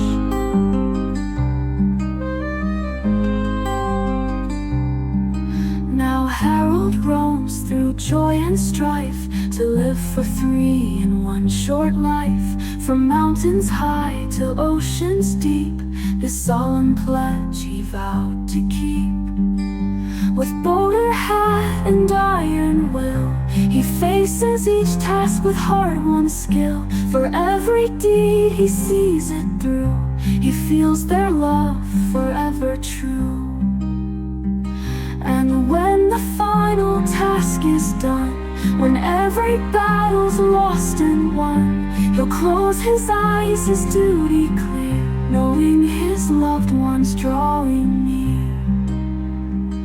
In afterlife they'll meet again, their love eternal, free from pain. The list complete, their dreams fulfilled, a promise kept, a future will. Oh, Harold Gray, your journey's long, but in your heart they're never gone. With every dream that you fulfill, Fiona and Angus are with you still.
Just say 3.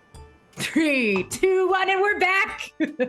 Thanks for waiting for us while we assembled at the wharf for Thad's big fight, for Harold's big event, supplying the speakeasy.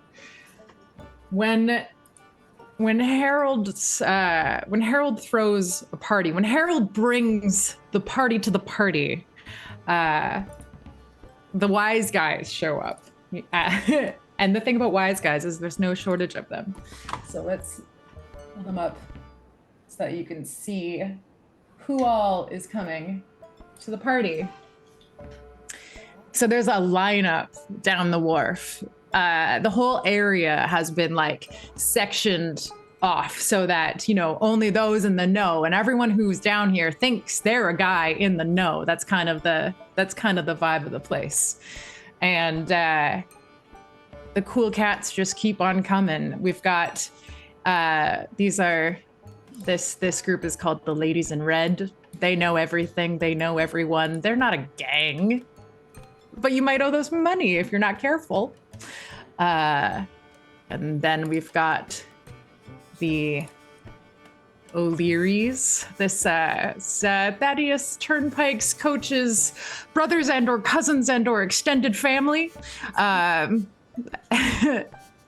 It's a big family, and they always tend to be at these events. And then of course there are gentlemen that are just far too well dressed to not be armed, walking around like that in the wharf at night. And we've got all of our characters in the building. We've got Elric at the door. I guess whatever the 1920s equivalent of making sure people are on the level before they come in. And we've got Harold behind the scenes making things happen. And we've got Thaddeus Turnpike gearing up for the big fight. You're about to go on. Is there anything that anyone wants me to do? Anything that anyone wants to establish that they are doing, or a way that they are approaching being here? I just want to describe my costumes. Please. Yes. So I have like a pair of old, almost like, you know, those like really tight Napoleonic sort of breeches. They're like really high waisted, but like super tight pants. And then I have a very billowy, flowy shirt. Like I look very romance novel cover. Like it's very deep V. Like the straps that should be having it, like the strings are all undone. And then I have what looks suspiciously like a luchador mask, except that it has my beard complete, like my chin, like where my mouth should be is open, and there's clearly no beard. Like it's framing the fact that there's no beard, since I am Captain No Beard. And I'm just I'm doing like little skips getting ready. And as always in a fight, just in case if things go wrong, I did bring a shotgun with me when I came down, but that's tucked away back where my civilian clothes are. Amazing. Actually, how about does everyone want to give me a little like Call of Cthulhu? I think is different than D&D in that I'm not going to be asking for your passive perception. I'm not going to be like, again, I understand we haven't really set up that you are investigators, and we will get there. But the game, we're still introducing this new game. But letting me know the tone of how you're approaching something is helpful. Yeah, Harold is completely sober, but always has a drink in his hand. Amazing. And he's making the rounds, checking out all of the organized crime interests, making sure that the appropriate parties receive their cut of the night's money. You can't operate as a smuggler like this without paying off whoever the local crime lords are. He's going around actually looking for Constable Stevens, wanting to have a quick word about how he's not seeing the value of his continued investment in the orphaned and widowed police family charity that he's been so regularly donating to these years, and may have to reconsider his philanthropic interest moving forward if he's not able to see the impact that it's having in the community immediately. Incredible. Just otherwise high-level crime things, right? Yeah, perfect, amazing. I love that. That's how about you roll another dice to see if you get the Constable Stevens or if you end up with another lower ranking Stefan. What would you like me to roll for that? A D100 over 80, you get the man himself. Under 80, you get someone that will deliver the message. Under 80. Okay, you get another. This one's a little less green than the one from earlier, and for some reason, he's like, I'm not. But he's very clearly he's new to being corrupt. He's new to being corrupt, so he's a little shaky. But it's noted, and the constable will get the message. And Ellerby, just just on task, right? Looking for the first whiffs of trouble, marking all the factions, making sure the civilians are having enough of a good time without getting too rambunctious. But it is somewhat also, I won't say distracted, but in his left hand, he has that scrap of paper with that tree on it, and he keeps trying to find exactly what the bridge is between Elric and Elric in this moment, looking at this tree and having heard Candle and her missing earlier. He's just trying to put the pieces together. So while he's on the job, he's probably not as on the job as he normally is. Okay, fantastic. Thank you. Well, our fight. So your opponent is in, you see your opponent, Thaddeus, you're finally brought up into the ring. The crowd, sadly, I don't have a crowd sound, but I do have some fun fight music. It's not going to be a real fight, but I think that we might, since we're learning the system, we might roll some brawl stuff. But again, the intention, you guys both know you're not trying to kill each other. You are not truly, the book is very clear. Brawling is like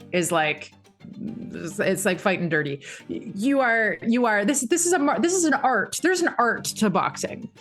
There's showmanship, as evidenced by your outfit. And if I accidentally kill a man due to my overpowered status, what am I to do about that? There you go. Monsieur Montbar is dressed. I don't know. There are emblematic things of a French pirate emanating off of his outfit, and then roll. Can you roll a spot hidden for me? A spot hidden. Yeah, it's one of your skills. Spot. Hold on. Learning my sheet. Spot hidden. Oh, I don't have this as a skill, so I have to get You under should- 25. Under 25, yeah.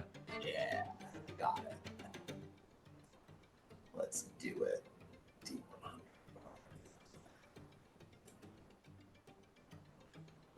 Oh, no, that's a 34, so I failed this.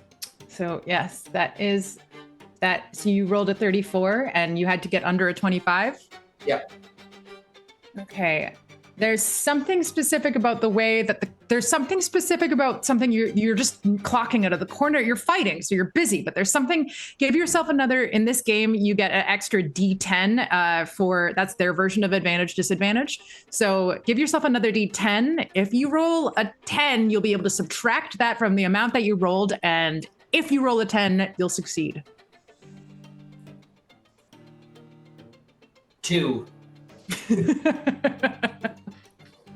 All right. You do not succeed, and your fight with this man continues. He is an expert boxer. So roll it actually might even be getting a little heated. Roll I'd like to try some opposed brawl checks to get a sense of the drama. Yeah.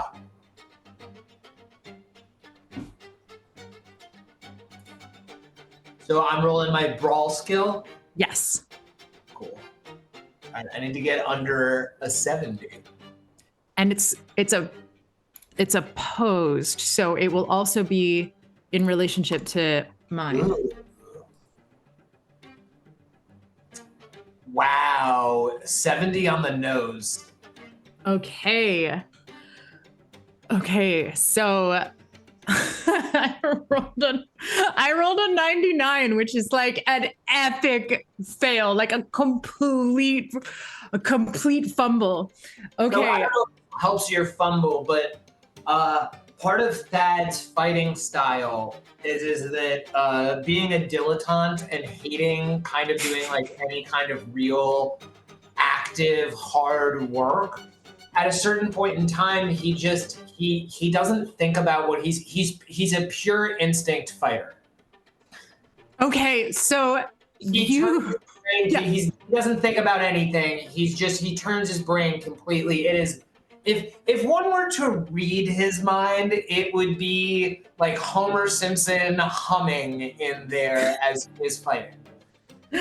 So somehow you smash this man's face. I mean, I don't think it's you haven't done an illegal maneuver, but you're definitely someone's not supposed to break their nose on your knee, but it's happened.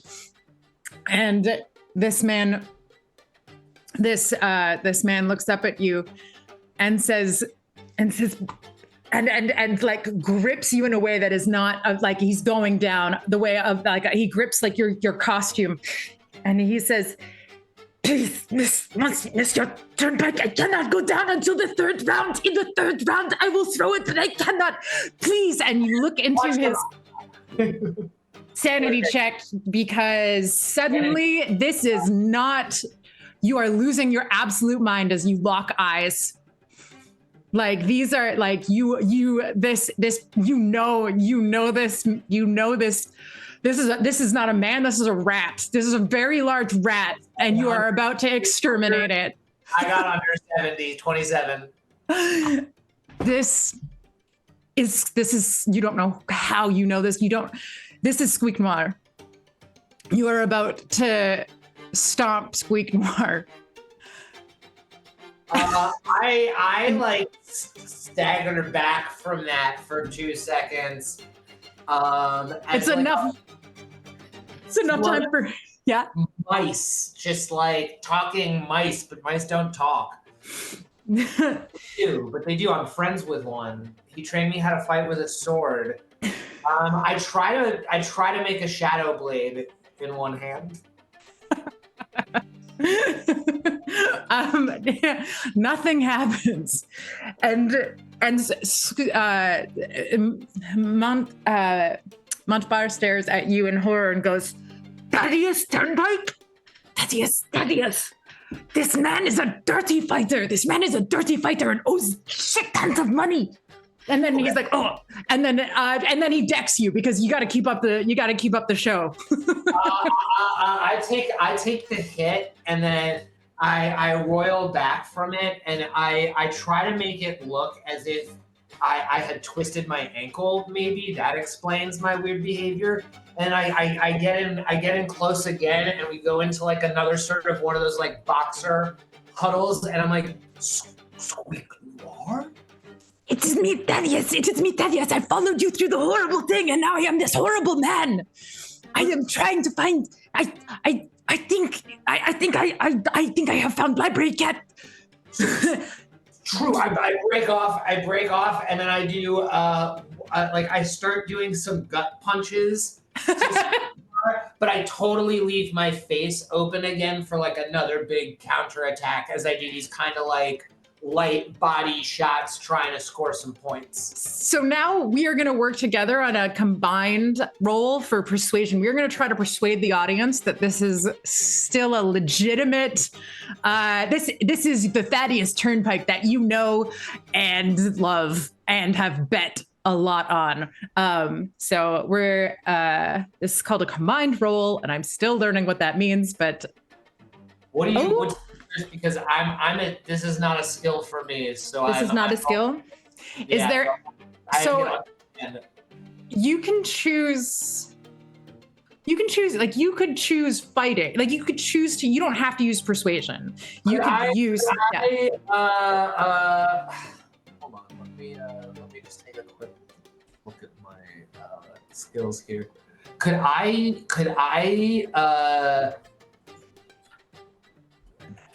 fast talk doesn't work. Yeah, I'm gonna use brawl. Yeah. I'm gonna use my I am gonna use brawl. That makes sense to try and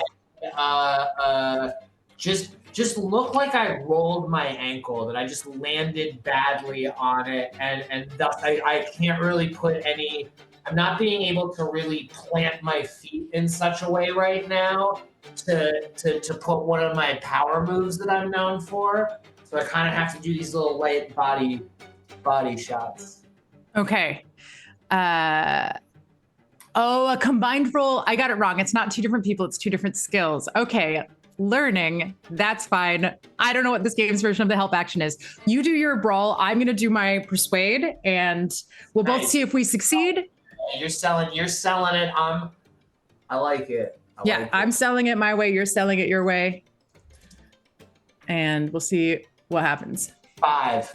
I mean, I'm just rolling. 5. Yeah. So you look like you're dexterous. You look like your dexterous self, and meanwhile, Squeak Noir / Montbar, he is unfortunately not selling it, and he like Ellerby. There's something you're watching. Like it's your job to watch the crowd. Thaddeus's competitor doesn't look like they're acting right. So that, like, you clock that just because like it's your job to be watching the people. In fact, you see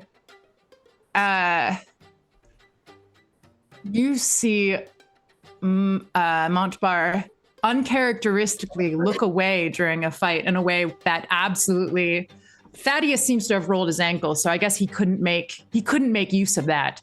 But he looks away and he goes to look at someone in the crowd, and I would like you to roll something to see what I'm gesturing towards. Feel free to propose a skill, or I will ask for a spot hidden. I don't think that there is. I think I'm just like in a D&D brain, and it will just take me a minute to get out. All I have is that spot hidden. It's like what? Spot hidden or psychology? Psychology. Maybe it's psychology. So wait, what's going on? Squeak Noir is controlling. Psychology is your ability to read another person's intention. Spot hidden is your ability to spot something that is hard to notice. Let's go for spot hidden then. Yeah. So Vikavar, what's going on is that Squeak Noir seems to be in the opponent in the same way that Thad is inside Thad, which I know seems normal, but like in Ratatouille, only with boxing. Yes. My rolls continue to be good tonight. I got a 23 and I had to get under 25. Amazing.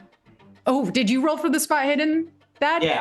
Okay, you've rolled for it, and then Sean, did your character roll? I did, but I did not make it. You didn't make it. Okay. I got a nine. I'm 9 over. Okay. So, and then so while this is going on, yeah. Harold is going to lean into James's ear and tell him, I want you to figure out who's pulling this rig. Go on. James is on it because, like, you guys know a rigged fight when you see one. If there's action, you gotta let me in it. All right? You don't come to one of these events and not give me a little piece of the action. Yeah. Okay. Gonna get a sleigh. It's honestly, if you find out, it could well be insulting. It could well be encroaching on your time. This is your event. So if you are not in this, words, but Thad, what you see with your spot hidden, as you look out, you follow Montvar's gaze into the crowd, and you behold a woman who is signing. She is making symbols and sigils with her fingers. And this is, you think very quickly, you're like, this is exactly what Thumbs warned me about.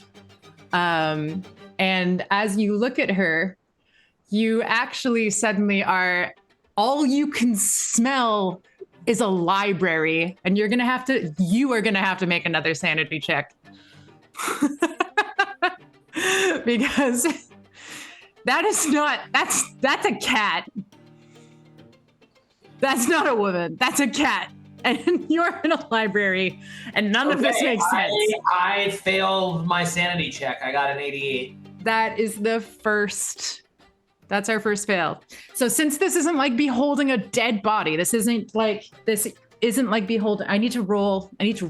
It's not going to be the worst, but you have been looking, you've been looking straight in the eye at some crazy stuff today. I have a DM screen. I'm just going to roll 1d6, I'm pretty sure. But let's consult my table of horrors. Okay.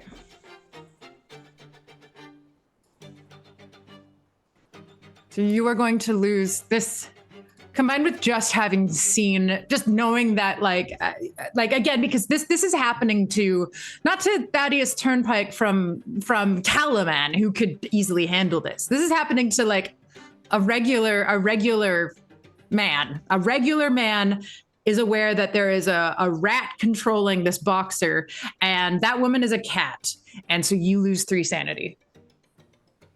Okay. And so I'm going to ask you to role play what that looks like. It's the 3rd round. And if you go down, this Monsieur Montbar / Squeak Noir is going to be in some trouble if you go down.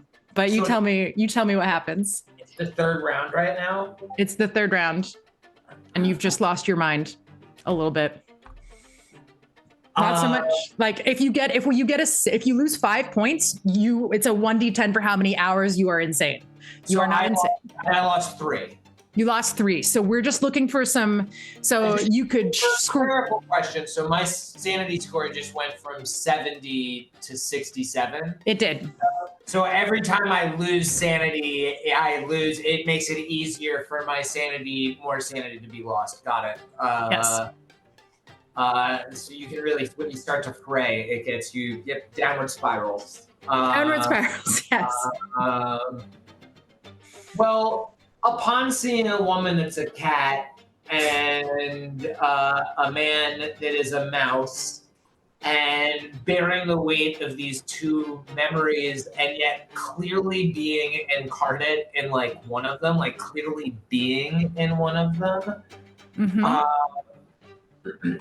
Now, boxing is new to Thad. Most of his brawling style, actually, he learned vis-a-vis sailors and other kind of people that would come in at the port. So he knows more of sort of like a mixed martial arts that uses all of his body.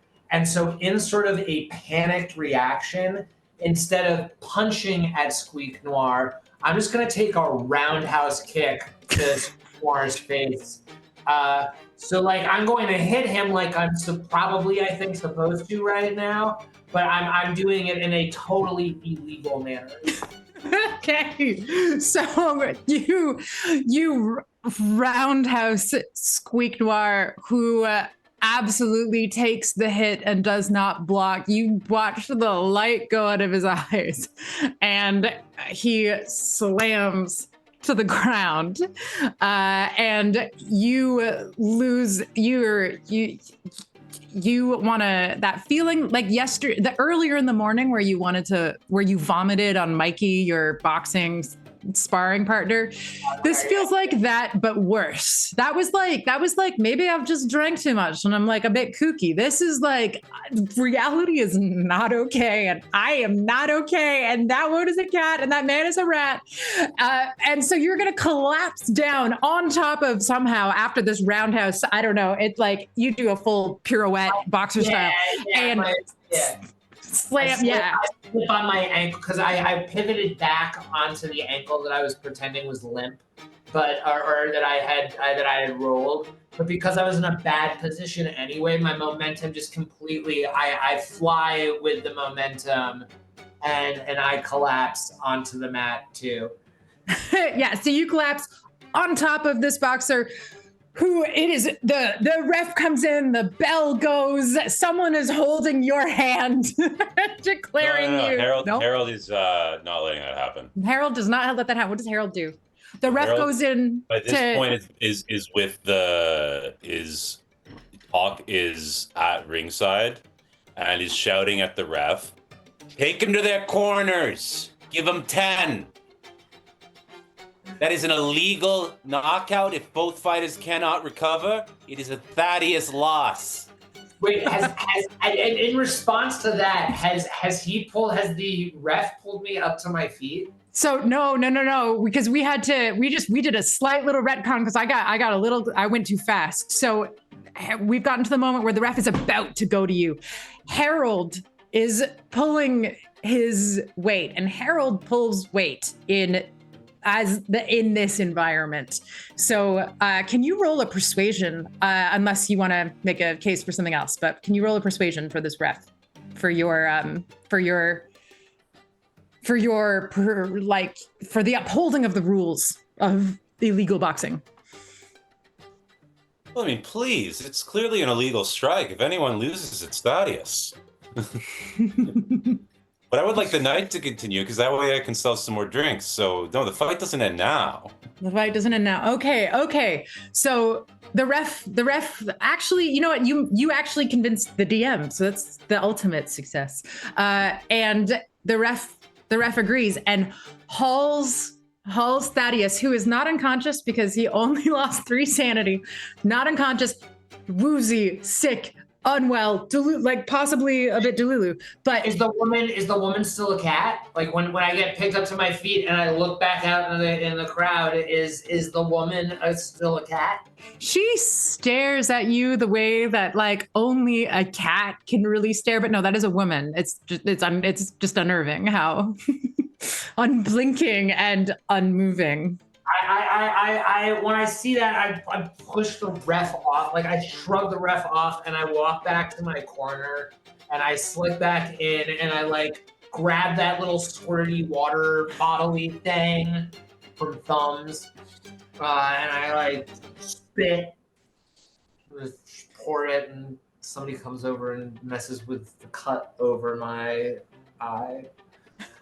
Amazing. The ref then goes and drags Montbar over Monsieur Montbar to their side and slaps them awake. I'm gonna roll some dice.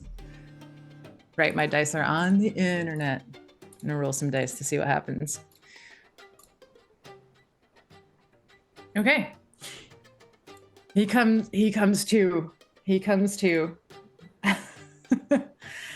Looking like hell. But third round. Let's roll to brawl.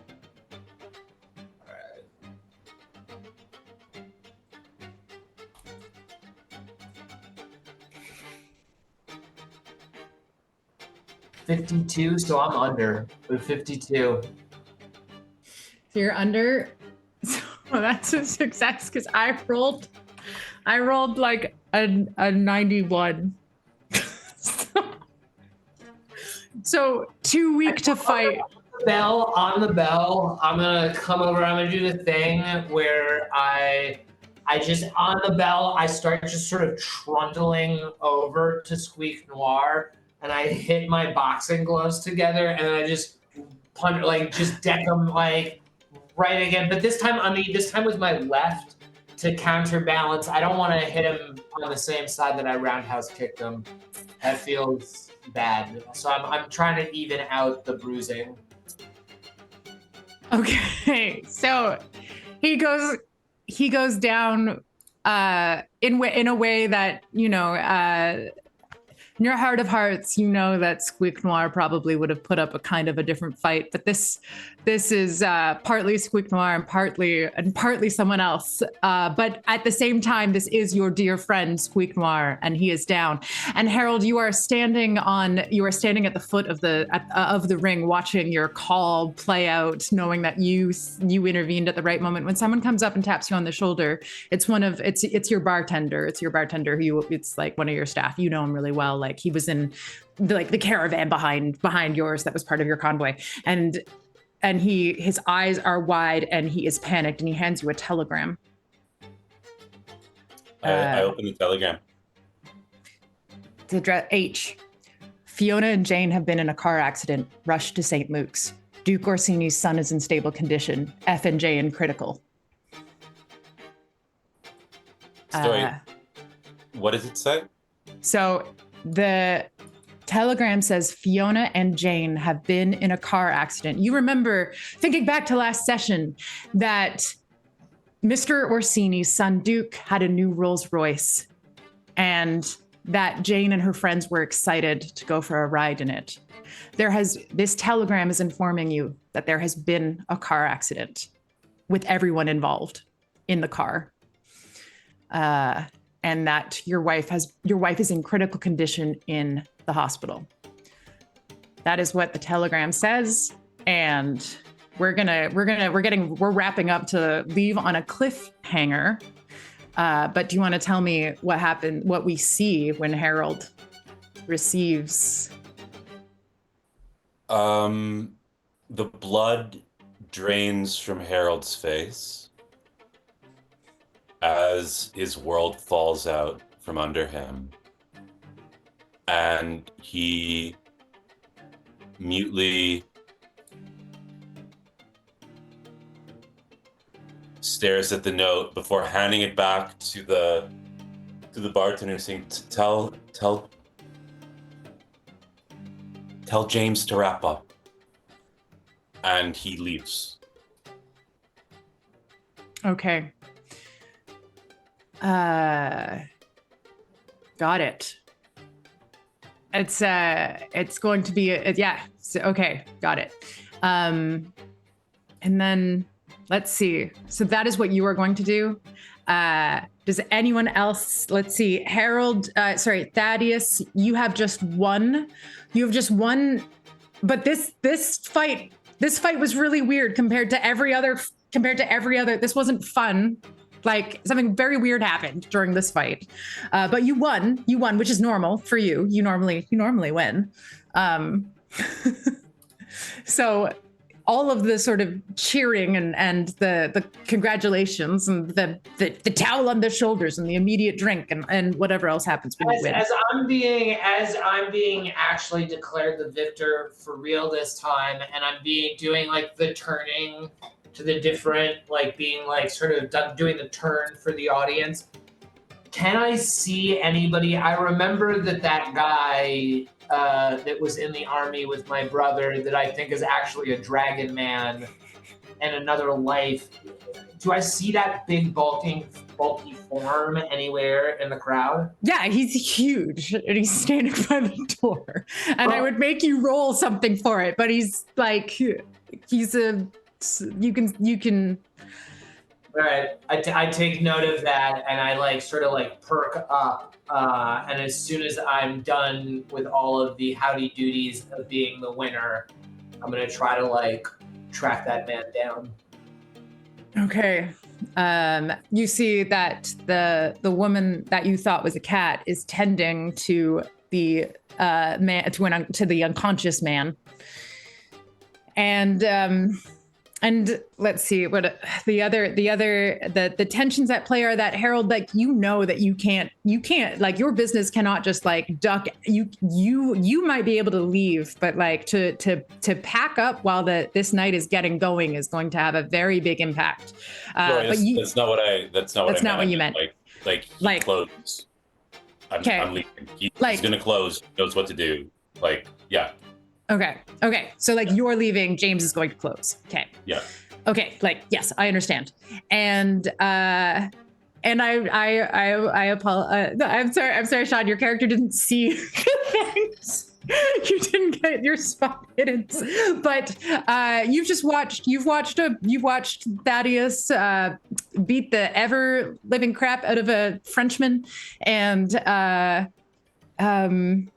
guess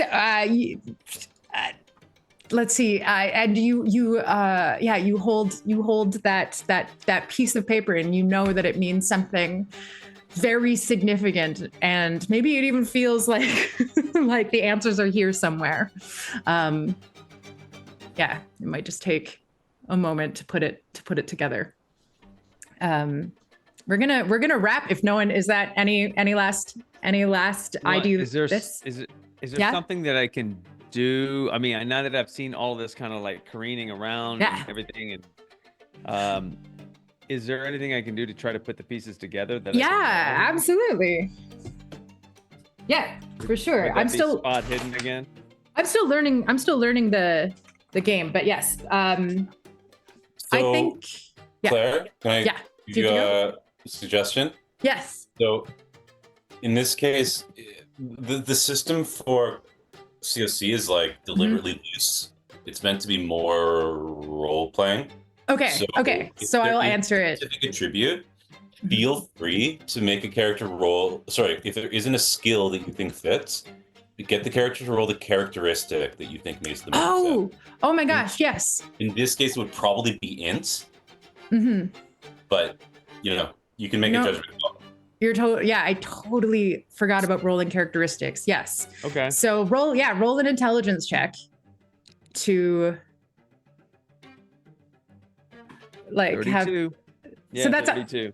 That's okay. Good. That works. So you made it. So something's not right. That's not how like Thaddeus normally wins, and maybe that's not always fair. But this didn't look right. And as you look over at the woman that is tending to the boxer that has just had the he's not well, and you lock eyes with her, and this is gonna be the last thing that's gonna happen. So now you're going to make a sanity check as you lock eyes with Library Cat. Oh, good Lord. Okay. What if I hit the number exactly? In Call of Cthulhu, does meets it beats it? I'll say yes for now until I read more about it. So meets it beats it. All right. And you know that's Library Cat. You know without a shadow of a doubt. You don't know how that makes any sense, but that is that's Arlie's cat. I mean, Arlie's cat that like then like grew up and became Squeak Noir's mount. But that's Arlie's cat, and you stare, and you know who Arlie is, and you know what this is. This is Zivelin, and that cat somehow is also Zivelin's cat, and that's a woman. But it's all there is. Your friend is missing. Your friend is missing, and suddenly you feel all the feelings for. Like you feel the feelings for the cat, for your missing friend, for the impossibleness of this, but you stay sane. Okay. And and you know, and she stares unblinking at you because she in that way that a cat communicates, like, I know who you are. And so it's that moment where I know her and she knows that I know her. Yes. Okay. Exactly. And maybe no like pieces of the puzzle are coming into place, but pieces of like who you might be and who that is anyways, for sure, and what that means is unblurry for you. Okay. Yeah. Okay. All right. I'm with it. Cool. Thanks everyone for playing and for learning this new system. I like it, although I do feel terribly overpowered for this system. We might need to roll up, like we might gradually watch our D&D selves dissolve more, because I did take the stats and convert them. So we might drift into slightly less powerful versions of ourselves, possibly, because you're right. We're too powerful. It's so funny because when you sent us the, I don't have it open anymore. The conversions? No, just all the different types of character sheets there were, like all the different sub mods, I guess, of this game. Like there's the pulp version. There's the people have been playing this since the 80s, I guess. It's evolved a lot, but I just want to thank our viewers for watching. Vikavar, yes, until next week. And Koi, I want to invite you to end the stream, but we are going to keep like talking about.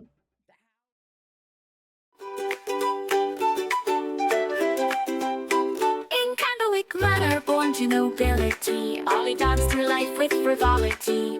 Parties and balls, a life so grand. Little did she know what fate had planned. Ollie, the wandering candlewick, chosen by Sibyl in her destiny's down. Escape from towers of paper to the open road, a reluctant cleric with powers bestowed.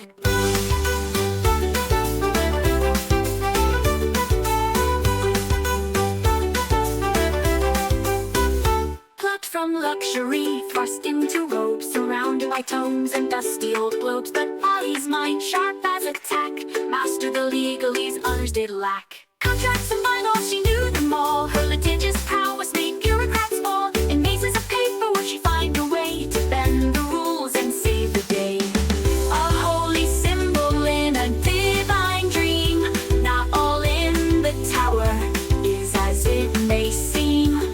A true